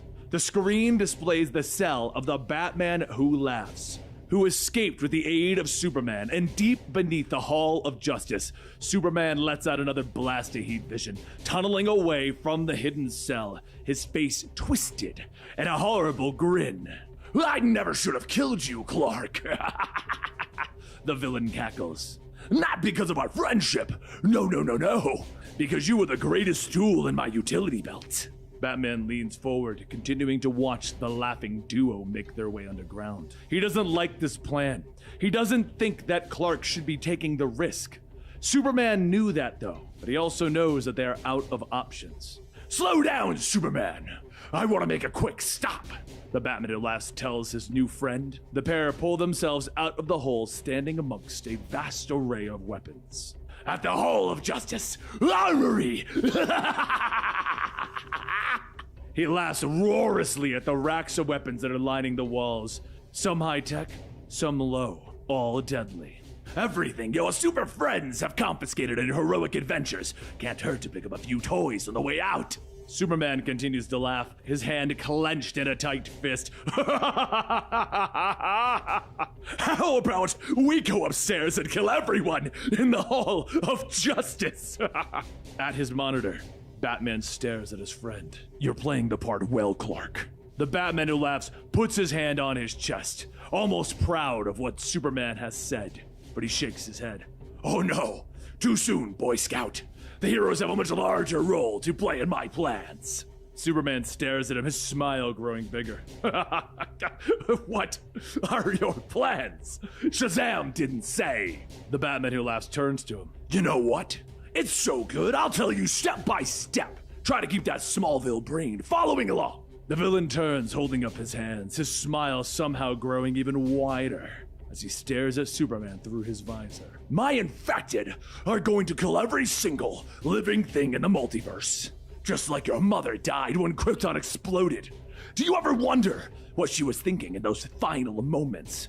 That she wished it were her in the rocket instead of you? This world will perish exactly like yours did, you know? Except Mommy and Daddy won't be able to save you, just like you won't be able to save John and Lois. Hilarious, right? The smile disappears from Superman's face as he stares at the ground, but it returns quickly, his fist snapping up, throwing the Batman Who Laughs through a wall. But Batman himself is already moving. Superman slams the One Who Laughs into another wall, his own laughter echoing in the chamber. That's it, Clark! Give in to your true self! The madman calls, still smiling. But Batman suddenly appears, swooping through the air, slamming a syringe laced with kryptonite into Clark's neck. That's enough! He snarls as Superman stumbles. Hall of Justice, activate restraints. He orders the computer. Restraining harnesses slither out of the wall and they take both men down. Superman, still laughing, howling that he will burn Batman alive. But Batman stares at his friends and one of his greatest enemies. He knows Superman. The Batman Who Laughs begins to cackle, leaning forward as much as he can in his restraints. Batman is right. I knew Shazam failed the moment you burst in. And I never really did leave my cell, did I? He begins to cackle louder as the hologram begins to dissipate, revealing his cell once more. He lets Batman know that he had the same problem on his world. Hard light holograms have a unique smell that you just can't shake. With a sharp flex, Superman bursts free of his restraints, demanding to know why Batman ended the plan, anger in his voice now. You didn't trust me! He growls, but Batman just stares down the most powerful man on the planet. I must admit, sending in Superman to do your dirty work was inspiring. The villain begins to laugh again. But it's going to take a lot more to find out who I've infected, brother. It's not like I'm going to shine their names in the sky, you know? But Batman already knows. As him and Superman are leaving, he tells him, your ruse worked. He told us exactly who he infected. Before they leave, though, Batman drops Superman to the floor. Hall of Justice, activate Code Yellow Sun. He orders the computer. The cell bars drop in place behind him as Batman walks away. He explains that the lamps will aid Superman's body in purging the Joker toxins. But until it does, he's a liability. Superman calls out to Batman as the Dark Knight rounds a corner. Batman, stop! Who did he infect? Over at Gotham City, Jim Gordon drives along the Gotham Bridge in an armored vehicle when suddenly the vehicle shakes and twists sharply. He looks in the mirror to see the Batmobile trying to hit his heavy car. Well, was I speeding, officer? Gordon giggles. The roof of the Batmobile opens, launching Batman through the air. The Dark Knight lands on the hood of Gordon's vehicle, his cape flapping in the wind.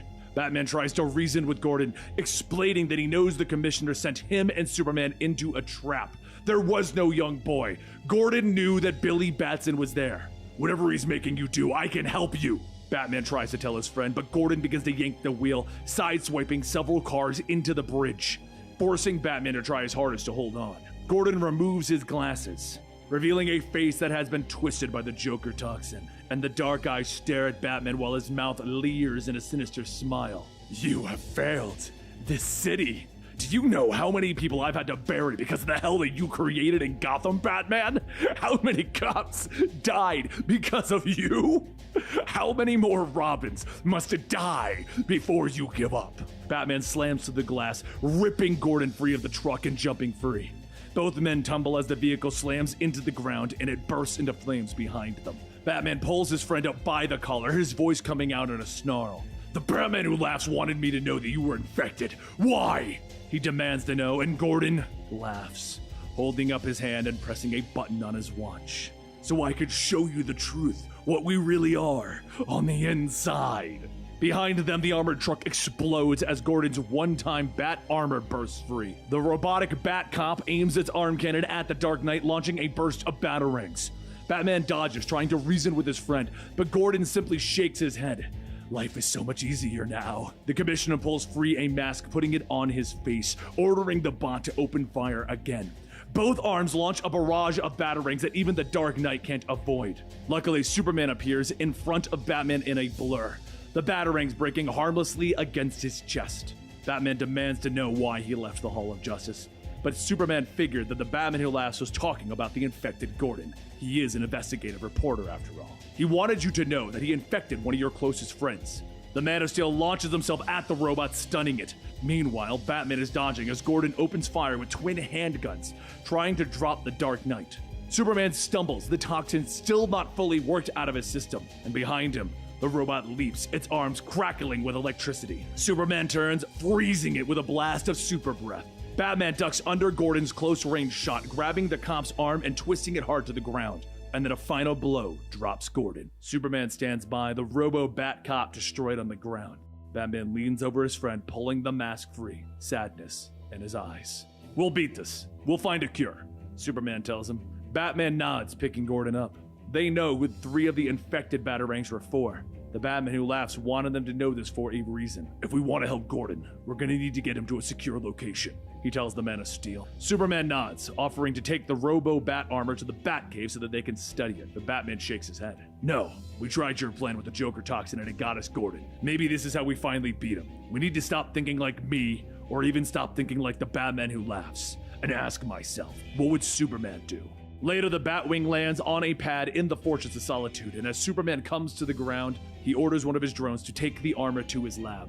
"Yes, Kal-El," Kal-Ex tells him. Superman turns to Batman as the Dark Knight exits his plane.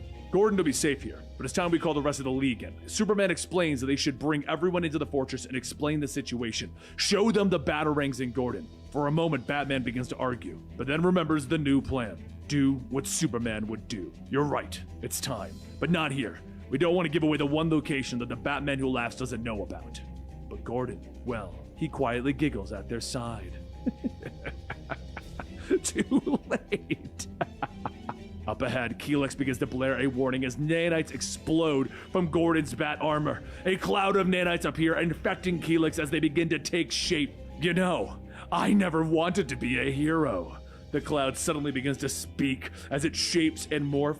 "I said it over and over again, but no one would help me." The cloud shapes and Blue Beetle suddenly crouches before them, his lips peeled back in a hideous smile. The nanites begin to infect the fortress around them, tendrils snaking out and wrapping around both Superman and Batman. Beetle laughs, telling them, "You never saw me as the true Blue Beetle. I was always some kid, a lame sidekick in training." The tendrils pull the 2 heroes to the ground as the scarabs. "Well, now, the training wheels are off!" Standing over them in victory, Blue Beetle laughs. Deep below the Hall of Justice, the Batman Who Laughs smiles in his cell. He knows his plan worked. Soon the heroes will know why he needed the infection. Outside, the skies darken and the civilians begin to run in fear, and the symbol of doom appears in the sky above them. The Batman Who Laughs smiles. Now, he's on a collision course with Lex Luthor, the apex predator. And you know, Batman always wins.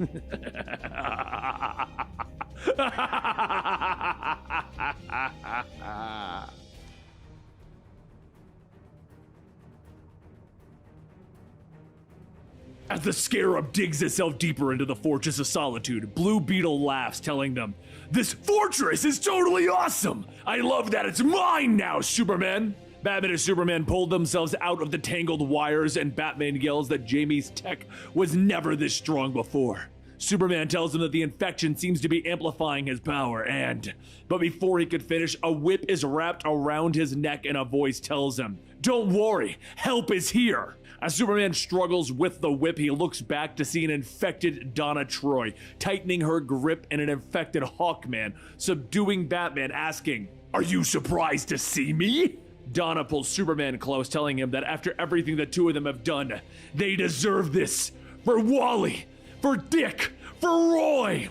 She beats into Superman, knocking him into a wall, shattering it, screaming, "This is the revenge of the Titans!" Superman rockets back, blasting his heat vision into Donna, telling her not to listen to the Batman Who Laughs. But she blocks it, yelling, "He didn't tell me anything I didn't already know!" Superman is just a symbol to inspire children to wear capes and run headfirst into danger.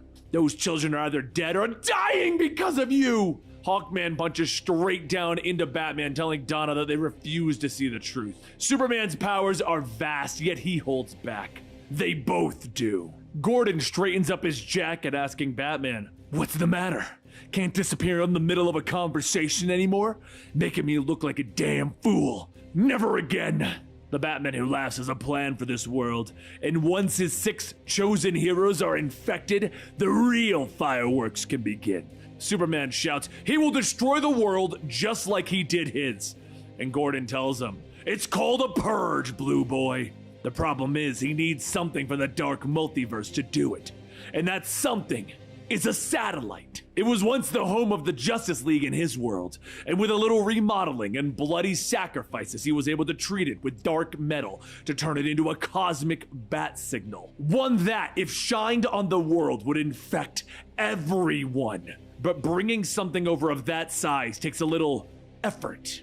To get the exact frequency to do so, we needed 6 heroes that represented different energies to open up the portal. You used the Kryptonian's Phantom Zone projector and one of the Anti-Monitor's multiversal towers to send Superman into the dark multiverse to save Batman, right? Well, the Scarab will use his technology to build a new one, powered by the dark multiverse. And Superman is the last piece that we needed. Once infected, the whole world will finally be able to understand what it means to know the truth. Scarab, activate the fortress's security alarms. Superman calls out for Gordon to stop, but Donna lashes out at Superman with her lasso, asking, "It's a frequency that only Kryptonians can hear, right? Who's coming to your rescue?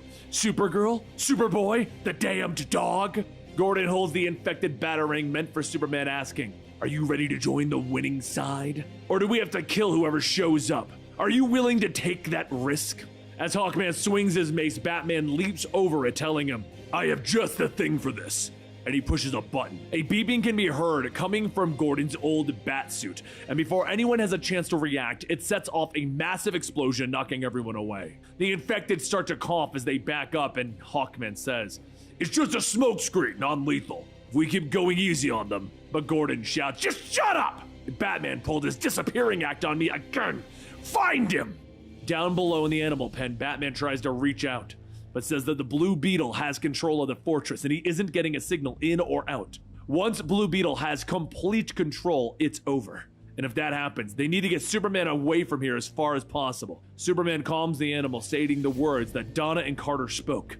It's closer to a reflection of the thing that they really felt deep down. Superman then leads Batman into another room and says that Blue Beetle may have infected the mind of the fortress. But this is its heart. The fortress's reactor is a volatile, so an emergency system was put into place that if that reactor was ever in danger of detonating, everything would be locked and the fortress would sink to the bottom of the ocean. Nothing can go in or out. Batman then looks at the shining reactor, telling him we'd be trapped inside, and if it quarantines us and the infected, it'll be worth it. Superman then says that if they can get past Blue Beetle and regain control of the fortress, they can activate it. However, they need to do it without Blue Beetle or Gordon knowing what they're up to. As Superman flies up, Batman tells him, "I'll keep Troy and Hawkman busy and away from the reactor until the failsafe is activated." Before leaving, Superman says that Donna's power could rival even Diana's. Has he ever sparred with Wonder Woman? Batman smirks, telling him, "I did a few times. Had bruises for months, and she was holding back." Back up on level 1, Donna and Hawkman search for Batman and Superman, but while arguing about who is the better hunter, Batman rides a serpent into the mix, asking, "Do you mind if I join?" The serpent whips its tail, smacking Donna away, and then Hawkman flies up swinging his mace, shouting, "Batman!" Batman quickly deflects the attack, and Hawkman says that ever since the Batman Who Laughs showed him the truth of their lives, the memories that he has on Earth 3, he was dead. There was only Owlman. Batman jumps up and grabs Hawkman's mace and pulls it back on his neck, telling him, "I met Owlman. Kicked his. Anyway, it's gonna take all your lives to stop me now." Hawkman reaches back, throwing Batman off, yelling, "The Batman Who Laughs is the only Batman any world needs." Just as Hawkman goes to land the finishing blow, there's a loud thoom as Supergirl punches Hawkman. She grabs Batman before he can fall, telling him, "I really hate to see my friends fight. Any reason that Hawkman is trying to kill you?" Batman yells, "We have to hurry and get Superman out of here before it's too late." Meanwhile, up at the top floor, Blue Beetle continues constructing the device to bring the Batman Who Laughs signal to their world when something in his head screams. He hunches over, yelling that the armor is fighting the infection of the Joker toxin. No, please, I don't want this. I just want to go home. And Gordon asks him, why would you want to go back to your family? Or the Justice League? None of them wanted to help you. They only saw you as a weapon. Just then, a blast of heat vision knocks Gordon away, and Superman says, don't listen to him. You are not a weapon. It is so tempting to turn your anger and use those powers. But the two of us, we're better than that. Let me help. I can see you're fighting the infection. Together, we can find a cure. But we're going to need access to... But before Superman could finish, Donna swings in, kicking Superman in the head, telling Blue Beetle, Superman is lying! Donna then wraps the lasso around Superman's neck to hold him in place, and Gordon hands Blue Beetle the infected Batarang, telling him, you can make Superman see the truth. So Blue Beetle takes it, throwing it as hard as he can, shouting, this is for trying to trick me, Superman! The Batarang flies through the air, and just before it's about to hit, Supergirl catches it, telling him, yeah, no. She flings her arm back, punching Donna away, and then asks, is anyone going to explain to me why our friends are now suddenly having a metal fetish? The three get ready to strike, but then Supergirl hesitates, telling them, something's wrong. What is... She begins to cough up blood, and Superman runs over, calling out to her. Batman stops him, telling him, the Batarang. We need to get her away before. But that's when there's a loud thundering explosion as the word Shazam can be heard. The smoke clears, and Superman gets up, calling out to Superman. But Superman simply asks, where's Kara? The two stop in their tracks as a twisted voice says, right here, cuz. I know my new look isn't exactly the most Smallville style, but you know what they say. If you don't love me at your worst, then you don't love me at my best. The infected Supergirl floats down as Shazam asks, are you two homies ready for round 2 yet? Gordon puts back on his mask, telling them all, not exactly what the Batman Who Laughs planned. More rumbling can be heard as the portals of the dark multiverse opens up, and Blue Beetle yells that they are done for now. The Secret Six is assembled, and they are bringing the whole damn dark multiverse with them. The Batman Who Laughs smiles in his cell, telling Superman that he knows that he can hear him. And it works both ways, you know. Are you finally ready to admit that you've lost? That my way is better? The truth is, you're all twisted on the inside, and you need to just let go. These 6 are merely just the start of the infection. Now we show the truth to everyone.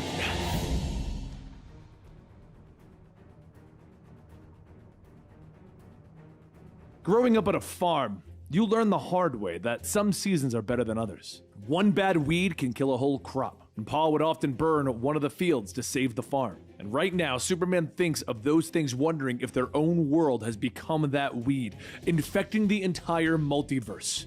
But even if it is, it's too late to save it now.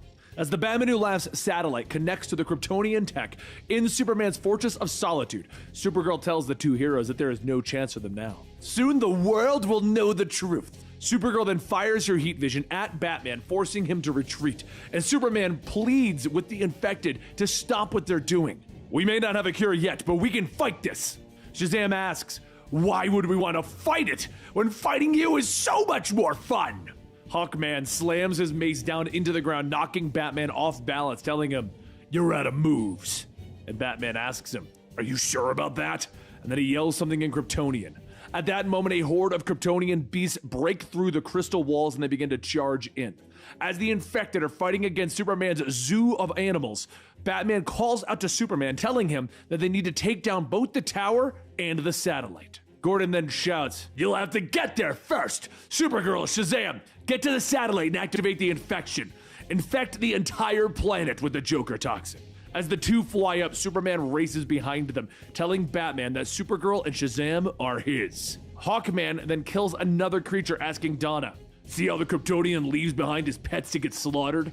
As Donna goes to respond, the Batman Who Laughs communicates to them that before they can continue, he has a special assignment.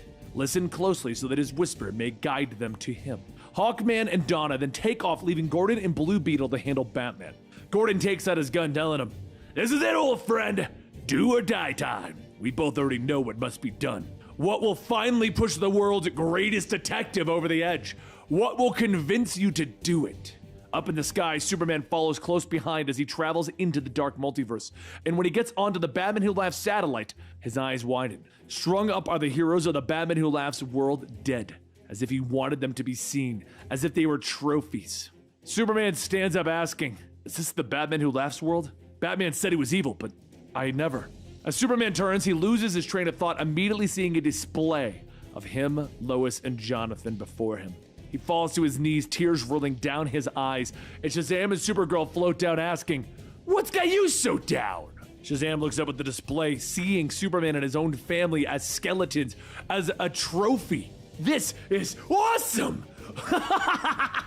No one ever said the Batman Who Laughs was an artist! Supergirl says that she's sorry for his loss, even if they are from another world. This is proof that he lost this fight before it even began. He should just join them. He of all people knows that Batman always wins, right? Superman's eyes glow red with rage. And as Supergirl gets close, Superman spins around, grabbing both her and Shazam by the head, and he rockets off through the satellite.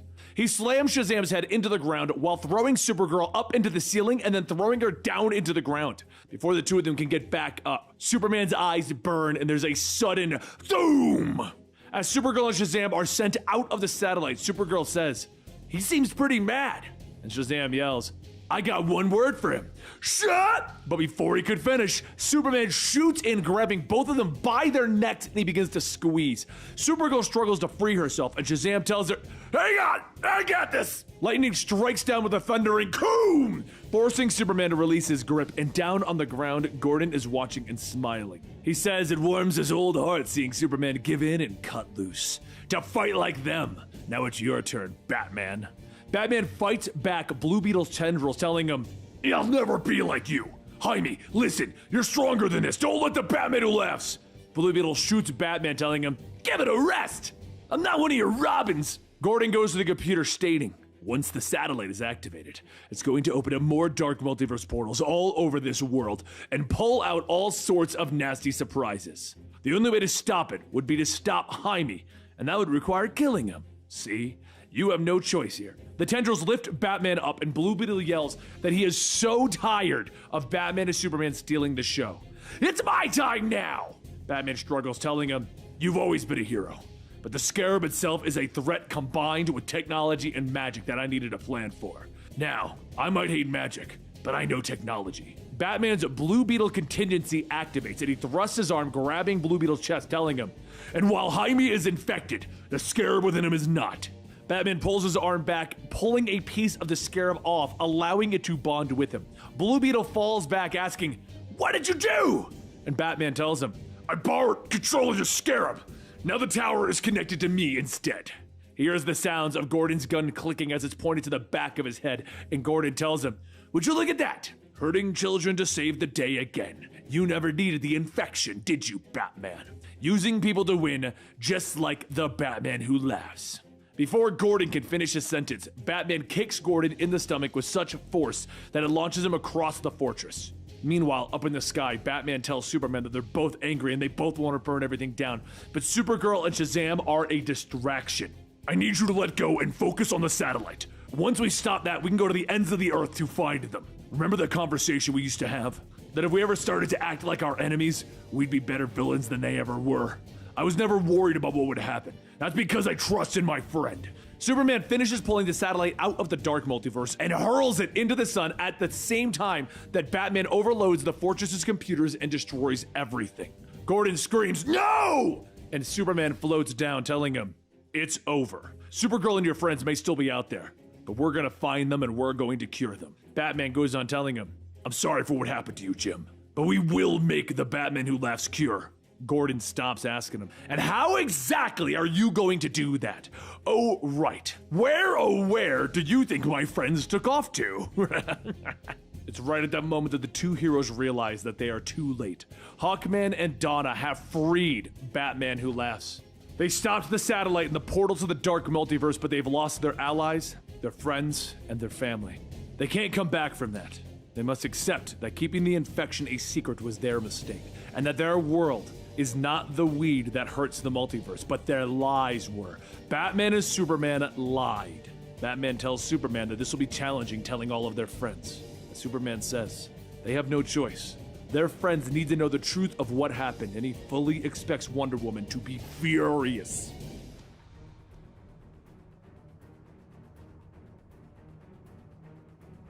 Billy, don't you dare talk to Victor like that again. Are we clear?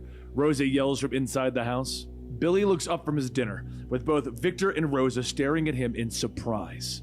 Clearly, you didn't get that I was talking to both of you, he explains, anger in his voice. Is that why you got into this fostering racket together? Too broken to have kids of your own? So you figured you'd ruin lives in bulk? He asks. His foster parents stare at him in shock for a moment before Victor finally explodes. That's it!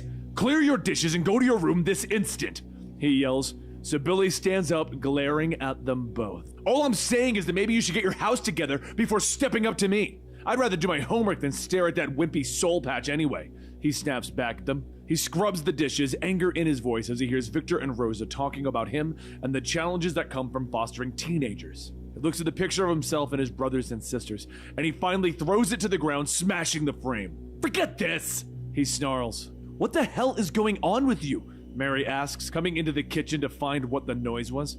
None of your business, Mary, Billy tells her. Mary tries to help her brother, telling him that he can talk to her, that there's no reason to let his anger out on Victor and Rosa. Open your eyes, Mary. This whole family thing, it's a trap. A lie, Billy tells her. One big scheme to try and control me. He pushes past her, storming out of the back of the house. All of you decided that if I belong with you, then none of you are worthy to be related to. He stares up in the sky, and he speaks the magic word. Shazam! The thunder booms, the lightning cracks, and it transforms Billy into the mighty Shazam. Yet this is not your normal Shazam. His costume is darker. Spikes are jutting out of his knuckles. His skin is pale and his mouth is twisted into a hideous smile, as he has been infected by the Joker virus. Time to find a fam I can really hang with, he grins. Elsewhere in the world, the mighty Atlas awakens from his sleep. Atlas! A giggling whisper calls out to him. Who dares call me at this hour? He asks, getting up, moving through his hut. He rounds the corner, discovering Shazam sitting upon the globe of the worlds. Oh, I've been thinking about how you're kinda like family to me. Family? My torches have gone out. I require light. Atlas begins, but Billy smiles, offering to help him. Lightning cracks against Atlas, throwing him away, and Billy flies towards him, more lightning leaping off of him, striking the god. My stamina's supposed to come from you, right? He asks, picking the being up. If that's really the case, you'll be able to survive such a roughhousing sesh with me, right?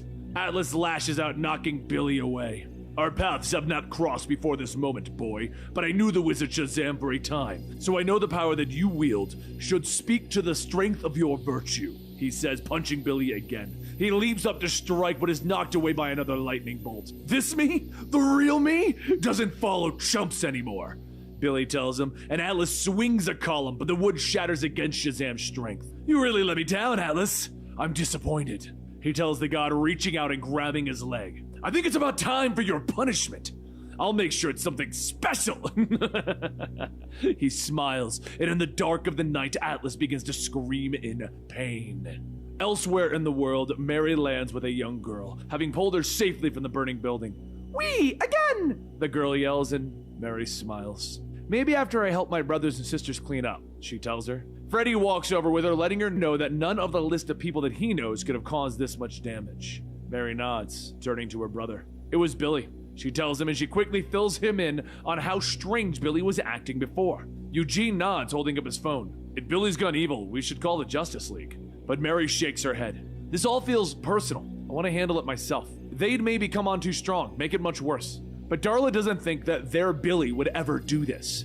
There's something in his eyes. I can't explain it. It's still him, but nasty, Mary tells her. And finally she turns to go, telling her family that she needs them to stay behind, in case Billy returns. So she takes to the air, determined to find her brother. Elsewhere, Billy throws another punch that knocks Thor away. Why you gotta suck so much, Thor? He asks, raining a few more blows down on the god. I couldn't find Hercules. I thought you'd do, but nah. He laughs as he punches him again. The god lays there barely conscious, his jaw broken. Shazam turns to fly away again. Later, he finds the Kryptonian god of Rao, his fist smashing against the being's face. Come on, you're like Zeus to Superman. He laughs with each blow. Show me what you got. Another blow launches the god away, breaking his jaw. He lifts him up, shocking it with his magic lightning, offering to take away everything from the god. Just like the Batman Who Laughs did to him. The chance to be actually dope, but you're just like everyone else I met today. A waste of time. He smiles at him in a roused struggle, spitting blood from his mouth. Wretched beast!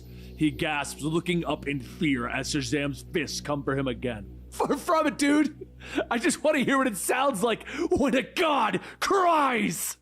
Meanwhile, Mary has found the home of Atlas, now destroyed. She calls for anyone and is greeted by the weak calls of the god. She lifts the rebel off of him, stunned by what she sees. Oh my god, she gasps, pulling him free, asking about Billy. Did he say anything? Did he give you a reason why he'd do this? The boy's been corrupted by insatiable rage, one that seems to be directed at the authorities above him, Atlas tells her. There's no telling what destruction he'll wreak in his pursuit of a family that he deems worthy of his illness. Shazam's blows fall again and again on the face of Ares as he gleefully counts with each hit. Yeesh, Ares!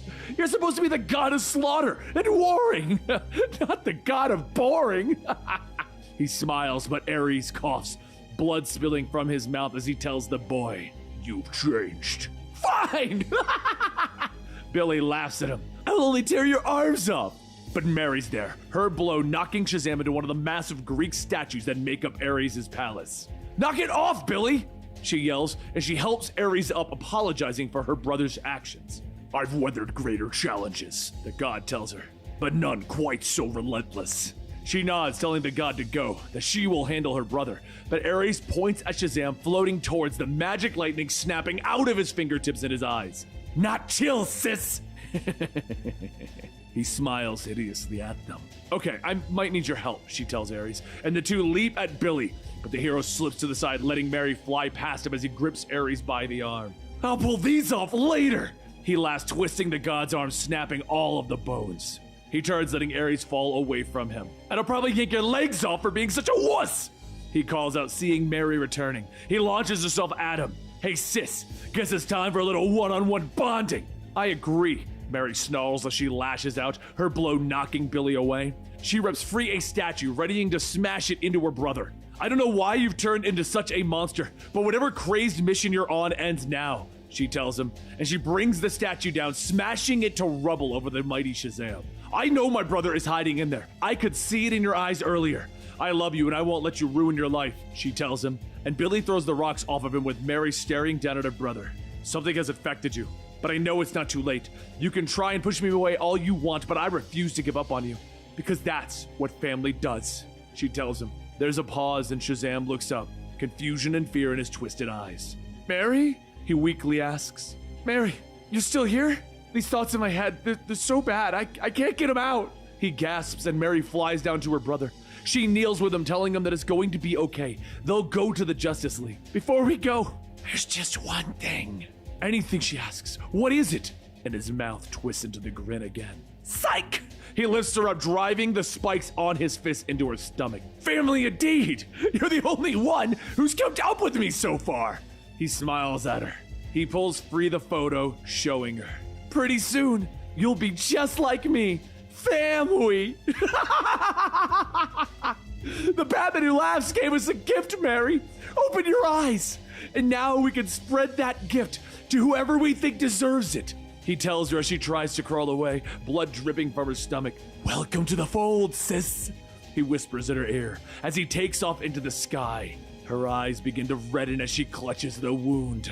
I want, she whispers as lightning crackles overhead.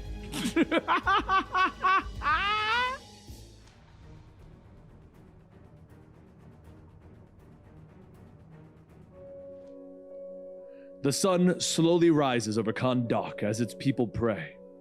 Its people pray as their protector, Black Adam, lays beaten and broken in the golden sands. And the one responsible for this is the infected Shazam. But just one day ago there was peace, or at least the city still stood. Just outside of the temple, the military officials, Zafis and Wheel, talk of the current situation in Sharuda as the people speak of freedom. The citizens talk of freedom.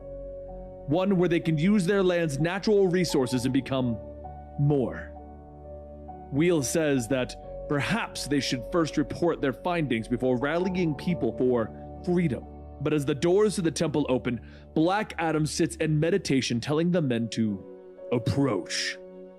Zafis reports that their intelligence confirms that the American Lex Luthor lives. He has liquidated his assets, and he uses the strength of the criminals across the globe to achieve his goals. But there's also been additional issues. The Leviathan organization is under new leadership. Talia al Ghul has been replaced by a new group, most likely unrelated to her or her father. As for the information on Shazam, it seems that he's been acting erratically and had a public altercation with both Superman and Batman. Intelligence now believes that this interesting Shazam is on his way here. Black Adam opens his eyes. I know. I have good hearing. Just then, Black Adam leaps back over Zafis and Wheel, asking, where does power come from? Is it from me? Perhaps the soil of Kahndaq? Or from the gods? Or is the power delivered as a mandate from the masses? I freed Kahndaq from a tyrant. Do I become the next tyrant in the eyes of my people because they are getting restless and wanting freedoms? Zafis tells him that they mean no offense, but Black Adam stops him. None taken. You are both free to go. Perhaps Lex Luthor is right. Something has to change. This is the way the world is going. People want a coffee house on every corner, American jeans, and an open internet. The illusion of freedom, well, what price is this illusion? Freedom, as the saying goes, is anything but free. So go. Assemble Kahndaq's armies and explain these quaint desires of theirs to the petulant 15-year-old boy heading their way in the form of a weapon of mass destruction. As Zafis leaves, he tells Black Adam that Sharuda has been evacuated of its civilians. And Black Adam tells him, good. Today the armies of Kahndaq must fight to protect the ultimate freedom of their people, life itself, and I in turn will do my utmost to protect them. Outside at the market, a group of people gather asking what is going on, and one man says that he's not sure. A man appeared and started yelling at everyone. Above those people, the infected Shazam floats and tells them, look, all I'm saying is you have oil, right? That stuff is cash money. Where does all that cash go? Because one thing's for certain, it sure as hell doesn't go back into the neighborhoods. Have you seen this place? It's a trash heap. Look, all I want to do is tell you that your leader's been lying to you. That's why I'm here, to set you free. Build up new roads and stuff. Get rid of those filthy old buildings. Throw up a few high-rises. Get this place going. Hands up for anyone wanting a new hospital. The people stare in silence as Shazam tells them, okay, it's called voting. You'll get used to it. Just then there's an explosion and Zafis leaders his army to confront Shazam. But as minutes pass, all that can be heard are the shells of rifles hitting the ground, and Shazam laughing. He stands next to a building full of bullet holes asking, is this all I'm getting? Where's Black Adam? Also, you do realize you're just blowing up your own city, right? Should probably stop wasting your bullets. Zafis tells the soldiers to concentrate their fire. Bring in the armored units, and Shazam sighs. I was gonna give you chuckleheads a chance. Too bad. Guess I'll have to. But that's when there's a loud wham as Black Adam rockets into Shazam, punching him through a building. Shazam begins to laugh. There you are! I was wondering. But before he could finish, Black Adam throws him out of the city. The soldiers ask what should they do, and Black Adam tells them, fall back and fire upon the American at every opportunity. Distract and contain. One of the soldiers asks what are they supposed to do against Shazam. Their commander is down and their weapons do nothing. And Adam asks, what are you supposed to do? If you fail, you must be prepared to abandon Kahndaq. Now is the time that you... But before he could finish, there's a massive energy blast blowing up the ground where Black Adam is floating. He pulls himself out of the debris and Shazam kicks him, telling him, that is not the welcome that I was expecting. Black Adam tells him, you are a fractious child, playing the controls of your God-given power as if it were a video game. Shazam cracks Black Adam across the face, telling him, I happen to like video games. Black Adam headbutts Shazam back, and as Shazam wipes the blood from his mouth, he tells him, now that's more like it. Just needed a jump start. Shall we begin?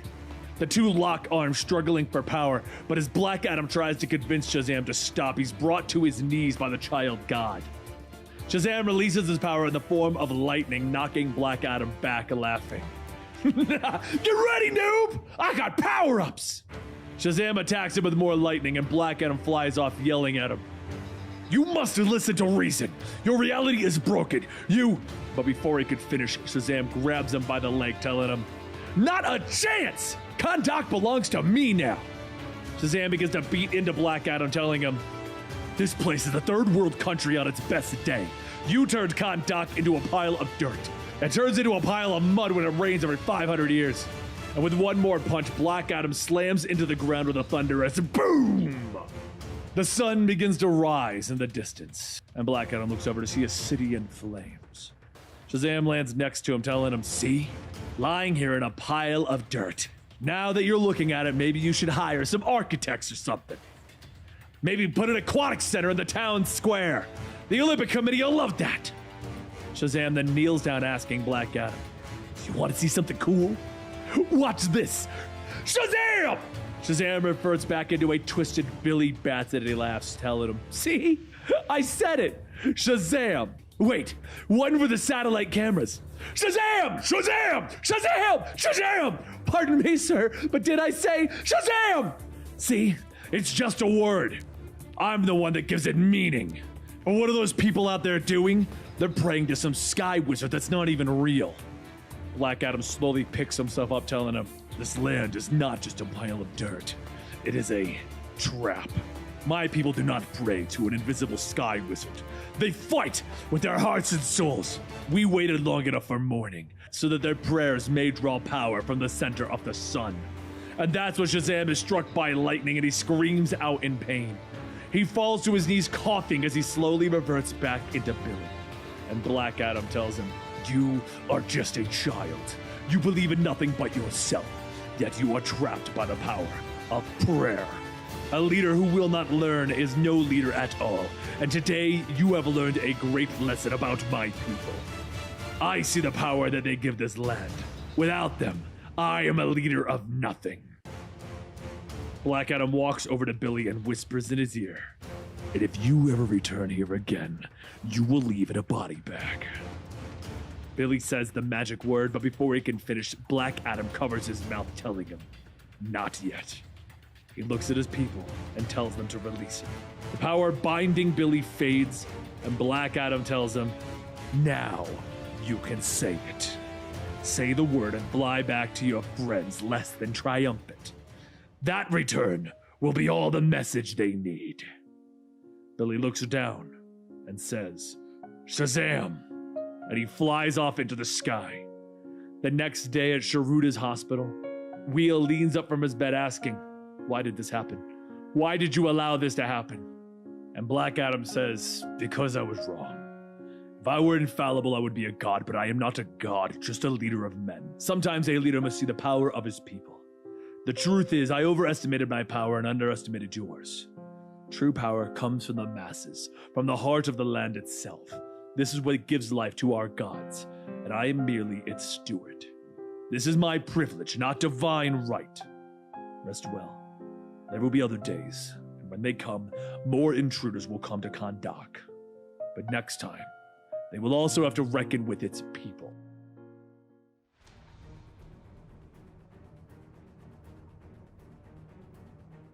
The Titans have recently hit a bad road. Dick Grayson was shot in the head and left the team, and now they're going from bad to worse as the team finds themselves in the town of Serenity Point, Alaska, in the middle of an all-out brawl. Not only are two communities fighting each other, but the Titans are now only down to 4 members because Donna Troy left the week prior. And while everyone tries to figure out what to do next, Raven begins to feel something pulling her away from the fight. It felt like Donna, but was it really? Raven flies into the abandoned house as she calls out for Donna Troy, but something attacks her from behind. However, To understand the situation in full, we must look back 3 weeks prior. Without Nightwing, Donna Troy has been leading the Titans to the best of her ability. They came to Serenity Point on orders by the Justice League to mediate a town full of metahumans who were at each other's throats. A woman named Borna created a neighborhood watch to offer structure and discipline to the members and look out for metahumans in the town who are abusing people with their powers. The man named Remy argues that there have been concerns about the neighborhood watch, and they feel as though they have become the self-appointed organization that is policing this town. But as talks between the two groups heat up, Donna tells them both that they're getting nowhere, and she will pick it up again on the following day, which just led to more fighting between the groups. Now in our current time, Miss Martian senses that something is wrong as she tries to reach out to Raven, but gets nothing back. Her investigation brings her to a room where she sees Raven tied up, telling the rest of the team to be on their guard. Steel says that she's on her way to the hospital. Should she reroute instead? But Miss Martian tells her no. They're already stretched thin. Just stick to the current objectives. Miss Martian begins to get closer to Raven, but as she does, someone in the shadows flicks on a lighter and ignites the cloth to a Molotov bomb. Moments later, as the fire rages through the room, the shadowy figure tells herself, 2 down, 2 to go. Just as Miss Martian is knocked out, her psychic link between everyone is severed, leaving Steel and Beast Boy alone. And 1 week ago in the hospital, Donna was watching over the people hurt in the conflict when she suddenly heard a scratchy and twisted voice call out to her. She was already fighting the urge to just punch things when that voice tells her, "Heavy is the head that wears the tiara." Donna runs out asking, "Who's there?" And the Batman who laughs says, "I was wondering that myself." "Which roles are you playing today? Dick, Diana, Troya?" Donna sees a trail of blood and begins to follow it as the Batman who laughs continues. He tells her that he's quite interested to see what she's got lurking backstage. Well, more accurately, what you don't. She kicks in the door to the next room, seeing a broken mirror with her reflection, and the Batman who laughs tells her, "Major look!" Just then a small wire is cut and a VCR under the mirror shoots out a thin piece of metal that hits Donna in her side. She yells at him that this is unbelievably a bad time for her, and if he really wants to see her, he should just come out to take a closer look. So he says that he's sure he'll see the real her. See ya soon! Back in our current time, Steel walks into the security room where the Batman who laughs is watching over Donna, and he sees someone on the feed. She looks closely and notices someone in the room above her, and that someone looks like Donna. Donna turns the dial for the MRI to max and it begins to rip away Steel's suit.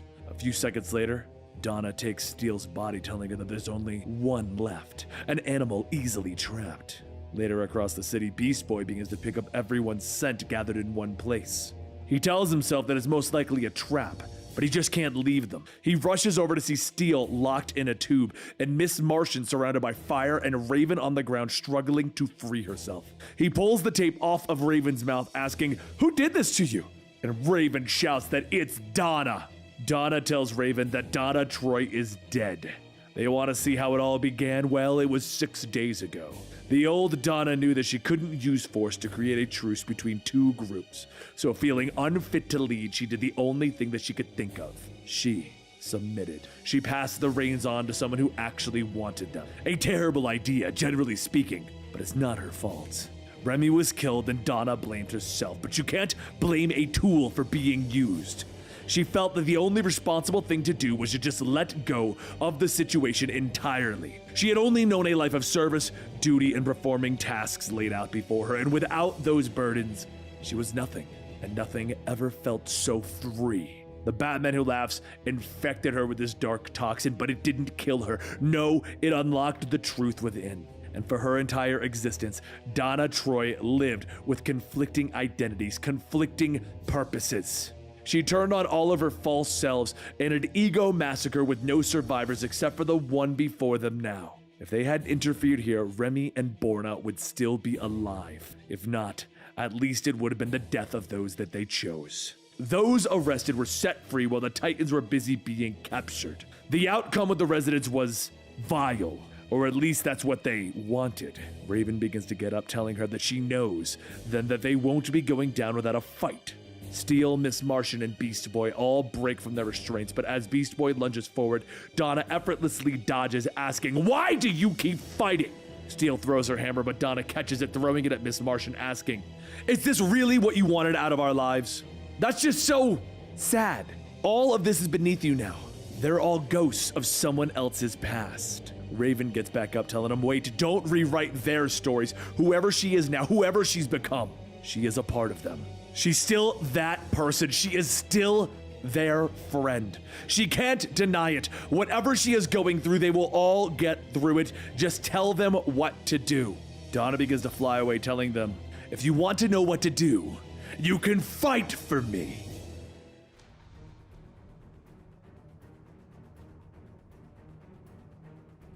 As Jaime Reyes runs through a dark and twisted alleyway, he tells himself that he was supposed to be the horror, the skittering nightmare that drags you out of bed and sends you screaming into the nightmare.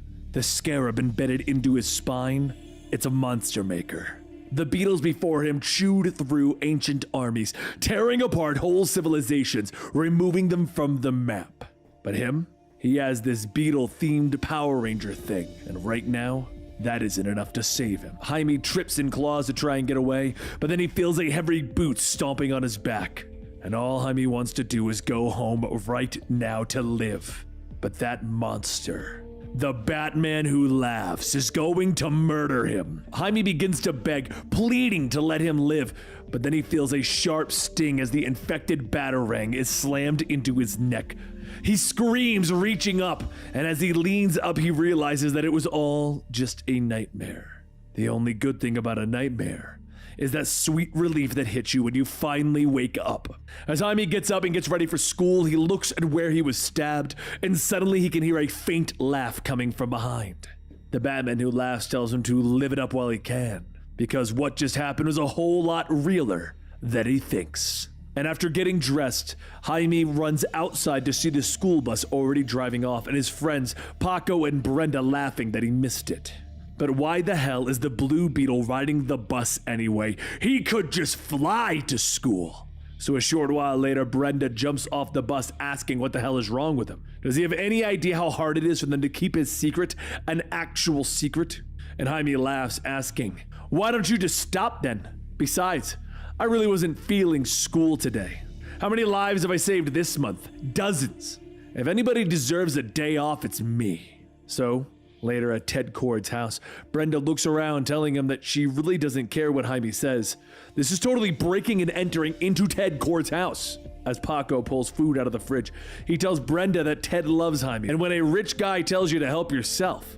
But just then the floor to the kitchen splits open and Paco yells, "I wasn't thieving, except maybe a sandwich, but you said I could make a sandwich." The two see some stairs and they begin to climb down into the underground hangar, where Jaime fires up the Beetle jet, telling Brenda to move it or lose it. Brenda shouts, asking, "What the hell? You almost killed Paco." And Jaime laughs, "Yeah, but I didn't. And that was awesome. Don't worry about the bug. Ted is totally fine with it."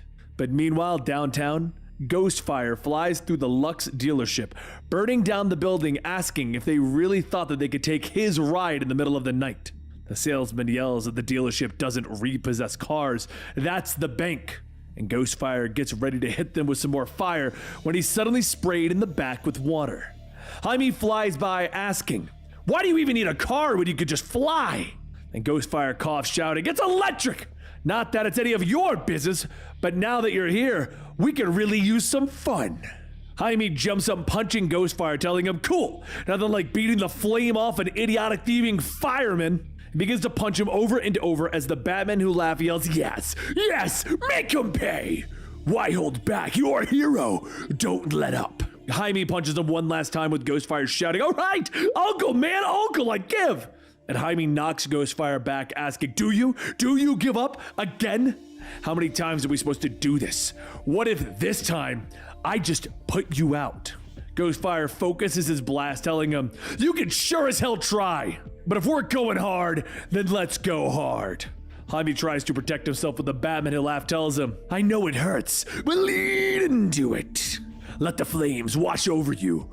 Fire can't kill the beetle. Nothing can. As Jaime pushes through the fire, Ghostfire asks, "What the hell are you made of?" And Jaime lunges forward shouting, I'm the plague that blackens the skies, drowns out the wind, and devours the earth. The Batman who laughs tells him, Yes, you are.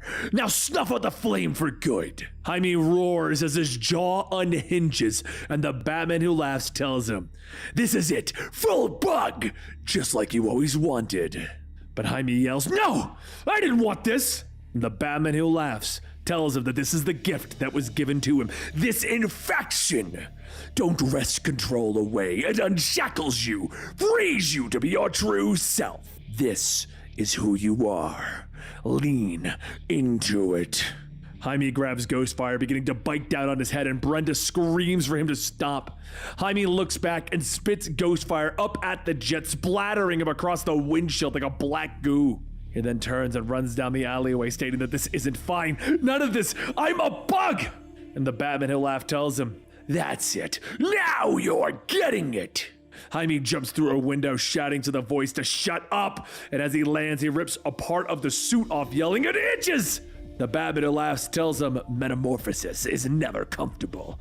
Look how pretty you are in your new skin. Moments later, Paco and Brenda run to the corner, calling out for Jaime, and he yells for them to stay away. Brenda tells him that they aren't going anywhere without him. Let them get help. And he begins to vomit up more black sludge, and Paco says, "Right, are you supposed to be puking up rivers of horror goo at us?"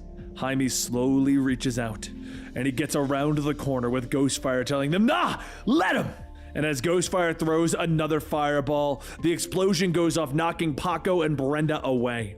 Jaime steps back out of the fire, holding Ghostfire by the neck, and he tosses him aside. And Paco and Brenda begin to run away, with Jaime telling them, this isn't him. But whatever the Batman at last did to him, taking out his inhibitions, his moral compass, all of his goodness, the stuff left behind is still him. It's his rage feeding the scarab, his fear and embarrassment. He's still inside of the monster that he's become, feeling it, tasting it. The only thing he can't do is stop it.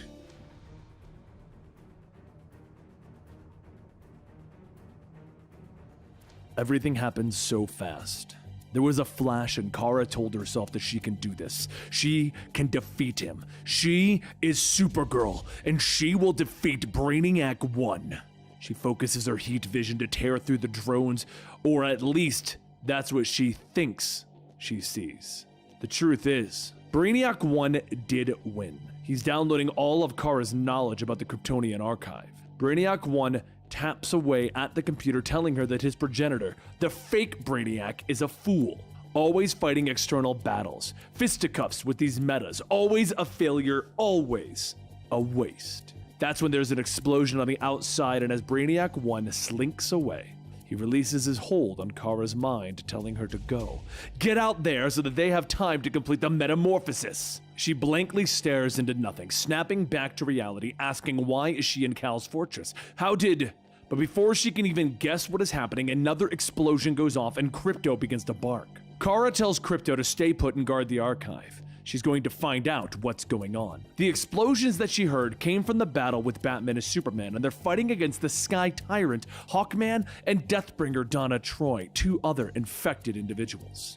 She arrives just in time to turn the battle, but when Blue Beetle threw the poisoned batarang that was meant for Superman, Kara grabbed it. She cut herself on the tainted batarang, allowing the Joker toxin to seep into her body. It spread so fast.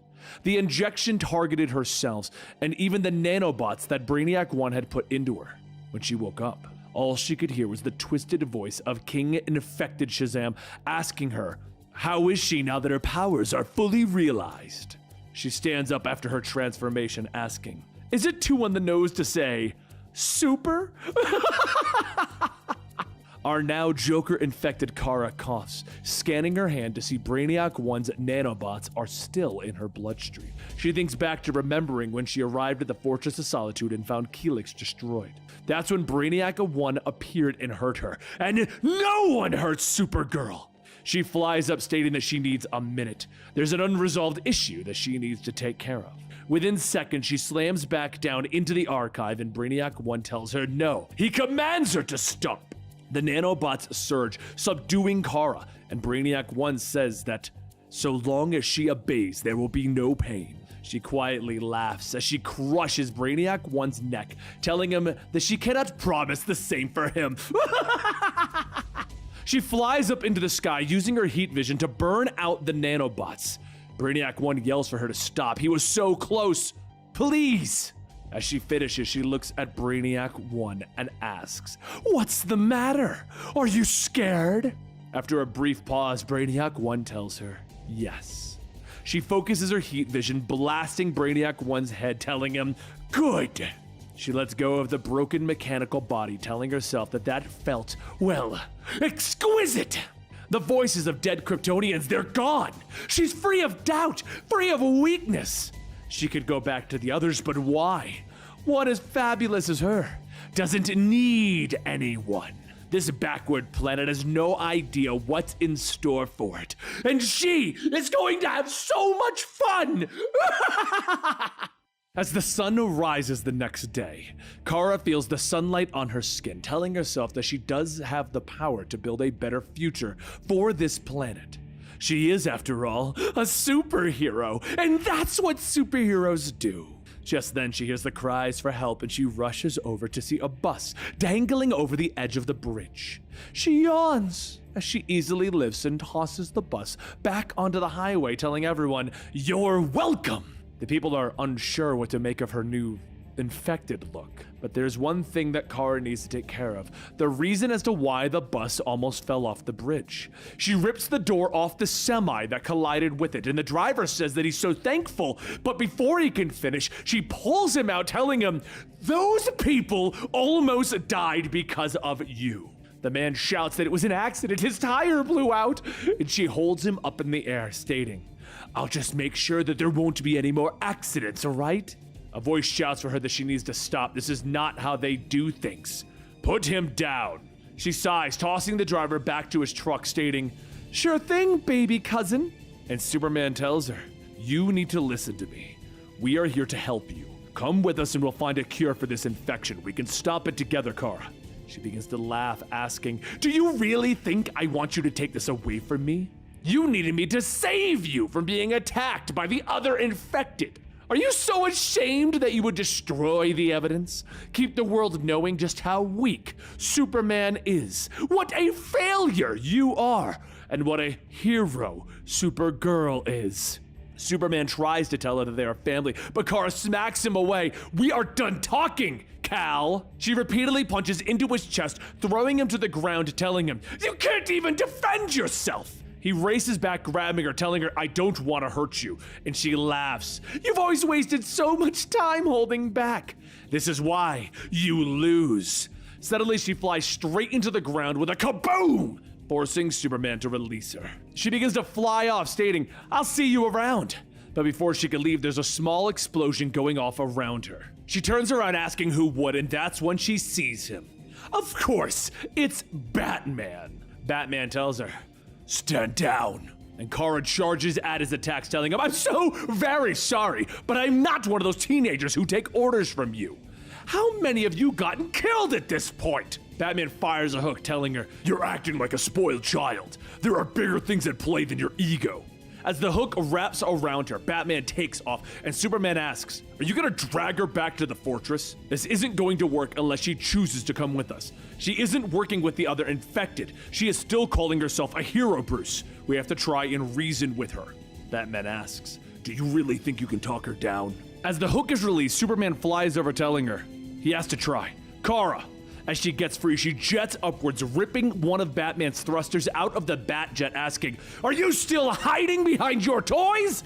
She pulls him out, and Batman tells her, "You're proving that my concerns about you are right. Superman sees you as his cousin. I see you as a danger, a threat, a child that can't control herself.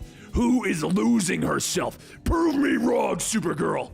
She stares at him for a moment and says, "She isn't going to hurt him. Even if she wanted to, he would never let her," which makes for a good distraction. Kara flings Batman over her shoulder, forcing Superman to give up his chase and rescue Batman. As Superman catches Batman, he says that she could have killed him. The fact that she didn't means that there is still hope for her. The infection might not be affecting her the same way as the others. Apart from her Kryptonian physiology, the batarang that infected her was meant for you, not her. Meanwhile, elsewhere, she stops mid-flight, shouting in frustration, asking, "Why won't people listen to me? I will show them how wrong they are. They think that they can save this fragile little world, that it won't splinter in their grasp like Krypton did? They don't understand! But I do." However, as Kara tries to lay low and blend in, she hears a high-pitched "Tee!" She begins to run away from the sound, but it follows her everywhere that she goes. And as she tries to make sense of it, she stops and concentrates. And then she begins to make out the sounds. It sounds like a siren, but it's actually a he. It's laughter. Someone is laughing at her. A voice then asks, "You still don't get the joke, do you? But soon you will." She turns around to fight whoever it is, but all she can see is a projection of the Batman who laughs getting closer.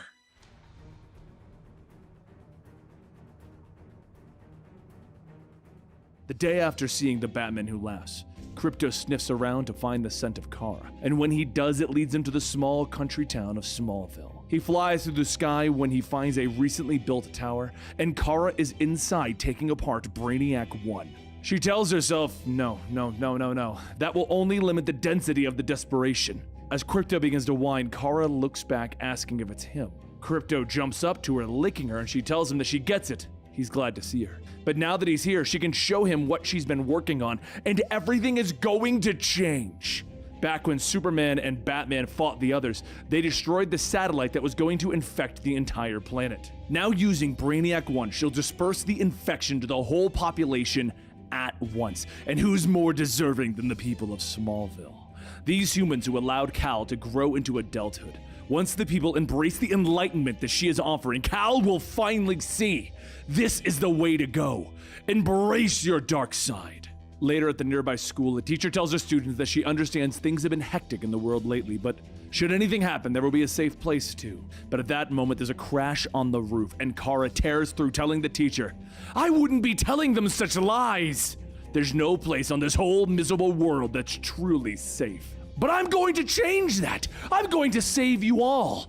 I won't lose another home. Once you've accepted the infection like I have, you will understand. You will see the truth. Together we can build a stronger, safer world. And then you will be able to save yourselves with me leading you."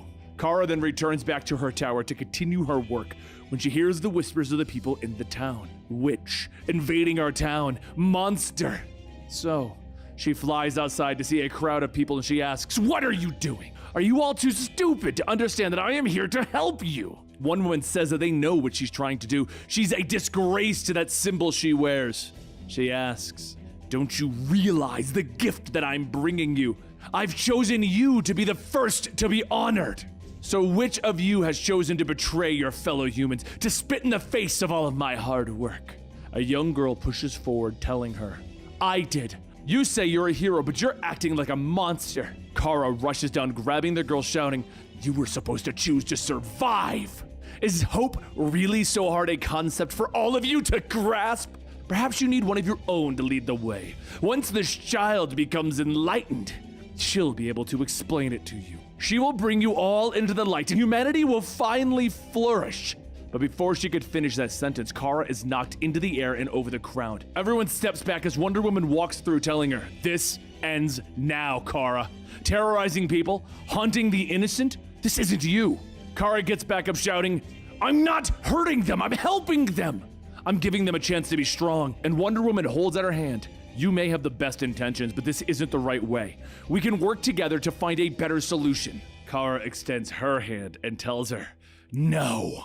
Her hand balls into a fist and knocks Wonder Woman across the field and into the nearby barn, crashing through it. As Kara flies over, Wonder Woman asks if this is how it needs to be, and she kicks Kara in the stomach, flipping back, kicking her face. Before Kara could recover, Wonder Woman sweeps out her feet, wrapping her up in the golden lasso. Wonder Woman tightens the grip, telling her, "I tried to warn you. Now let's see if the magic of the gods is stronger than this affliction." Wonder Woman pulls on the lasso, tightening it, asking, "Is the real Kara still in there? The one who was consumed by this monster? Can she still speak?" Kara tries to struggle, then she bursts out laughing, telling her, "You still don't understand! This is the real me. It's the way I was meant to be. And I've never felt it better. I am too. And she slowly blinks as she reverts to her former self. Too many dying, too many dead, it's too much! As Kara begins to lose consciousness, Wonder Woman releases her grip, running over shouting, "Let me help! This is what Superman sent me here to do, just tell me how!" But Kara whips her head back, cracking Wonder Woman in the face, knocking her back, yelling, "No! I am the one who's helping people!" Just then, Krypto walks up and begins to whine, and Kara asks, "Did you switch sides too?" And Wonder Woman says that they're trying to make her see that there is no side. They're all her friends, and whether she believes it or not, she needs help. Kara screams, "And I don't want any help! And I don't need Krypto or Kal! All you're trying to do is betray me!" Krypto sadly flies away, and Wonder Woman says that it'll take a lot more than that to scare her. Kara punches into her, telling her, "And I can work with that!" A split second later, Kara lunges into Wonder Woman. But as the two of them are struggling, Wonder Woman grabs Kara by the cape, yanking her back. Before either of them could throw another punch, a green blast of energy rips through, separating them, and they both look up to see several large robots floating overhead, with Wonder Woman asking, "What in Athena's name?" Suddenly, Kara is hit with that green blast as she realizes quickly that it isn't any blast, it's a kryptonite blast. She starts to get back up, and Wonder Woman hurries over, telling her that she is not here to fight. Right now, they have to focus on the real threat, those robots. Another robot fires another kryptonite blast, and Wonder Woman blocks it with her braces, shielding Kara. She then jumps up into the air to engage the new foe, stating that she will handle this. She watches as Wonder Woman works her way through the robots, yelling to herself that this is all wrong! I am the one who's supposed to be helping people, not be helped. What kind of pathetic hero needs saving? One of the robots breaks from Wonder Woman, aiming for Kara, but as it gets close, she asks, "Do you want to fight?" Kara's heat vision tears through the robot's body, and as he falls, it bursts into flames, and that's when Kara can hear the voices, "Help! Somebody help us, please!" She sees the fire spreading to the nearby barn, and when she looks back at Wonder Woman, she scoffs, flying over to help the people she claims to be saving. She punches a hole for the people inside to escape, but everyone just, well, they stand there. She shouts, "Move or burn, it doesn't matter to me." And soon the people begin to make their way towards the opening, and one little girl stops to tell Kara, "Thank you." She gives the twisted smile back, telling her, "You need to hurry and watch for the giant robots." And just then another voice shouts that she isn't going with that monster. Kara looks back at the rebellious teen, asking which is the more immediate danger here, the monster or the fire? The girl stumbles as she goes to speak, and Kara cuts her off, telling her, "I give you a choice. Choose to live today for a better tomorrow." The teen takes her hand, but before they can get out, the support beams begin to give way, and Kara flies up, catching them, telling the teen, "Run!" Once everyone is clear, Kara flies out of the building, only to be hit directly with a kryptonite blast. Wonder Woman finishes destroying the remaining robot and runs over to Kara, praying that it's not too late, that the blast didn't kill her. And as she kneels down, Kara screams in pain as the spikes in her costume grow larger. Wonder Woman quietly says, "By the gods." And Kara stands up, further infected, and begins to laugh, stating, "It would be fun to kill a god! But unfortunately, I'm going to have to deal with the offspring instead." Wonder Woman asks, "What? How? The kryptonite, it must be repressing your body's ability to fight off the infection." And Kara slinks over, telling her, "It's not the infection I want to fight, it's you!" Wonder Woman narrowly dodges the oncoming attack, shouting, "We have to get the kryptonite away from you." But before Wonder Woman could throw the robot's kryptonite core, Kara jumps on her back, stating, "Some warrior you've turned out to be, turning your back on the enemy. However, this will all be over soon, and we can be friends once this metal pierces your flesh, Diana." Kara goes to slam the infected metal spike down, but Wonder Woman swings back, telling her, "We must stop this." And Kara tells her that she can't. Spreading the infection is the only way that she can save them. Wonder Woman sees the incoming spike, knocking Kara back, asking, "Do you not understand? We should be talking." And Kara jumps to her feet, yelling that the greatest warrior on the planet wants to talk. Words will never be enough. Only this. Wonder Woman then asks if it's true. Why are you alone? Where are the other infected? Kara stops in her tracks, and Wonder Woman goes on, stating, "You cannot save this world alone. That's what this is about, isn't it? You don't want to be alone. And you don't have to be. All you..." But Kara's eyes glow red with rage, shouting, "Shut up!" She knocks Wonder Woman back, and Wonder Woman tells her that she won't fight back. She can see that there's a lonely little girl in there trying to save the world. Kara yells that she doesn't have to fight back, and she begins her assault again. After pinning Wonder Woman down, Kara brings the spike back up, but before it can be slammed down, Kara feels a sharp pain in her wrist. As Crypto bites down, Kara swipes at him to get back and then stops. Wonder Woman says that it is proof that she isn't alone. Just take a moment to step back and see what is going on around you. So Kara stops, and she listens, and all she hears is how everyone in the town is scared of her. Kara stumbles back, telling them, no, I'm a hero. I don't need saving. This was the joke, wasn't it? You'll never see me as a hero. Wonder Woman reaches out, telling her that she can be that hero again. Just let them help. And she shrugs her off, telling her, no, I don't need saving. I just need to do this myself. She rockets into the air, but before she can get into space, she hears barking. She tells Crypto to go back. This isn't something that he can help with. He whines as he licks her cheek and then stops following. She aims straight for the sun, asking herself, was Wonder Woman right? Were they all right? What if the infection isn't making me a better hero? What if I'm not a hero? Then what am I? I'm still Kryptonian. The sun will kill. And she bathes in the sun's energy, and then she comes crashing down to the earth, pushing part of the infection back. But that's when she hears something in her head. The Batman who laughs, bursting out laughing, stating, well, you can certainly try, but you belong to me, and we have some work to do. And that was the Batman Who Laughs Supercut. What did you guys think of this video? The Batman Who Laughs was Benny's favorite evil Batman and was my evil favorite Batman, and I'm pretty sure was most people's evil favorite Batman because he was so freaking awesome. Let us know what you thought about it down below in the comments, and be sure to like and subscribe, and we will see you next time. Rest in peace, Benny.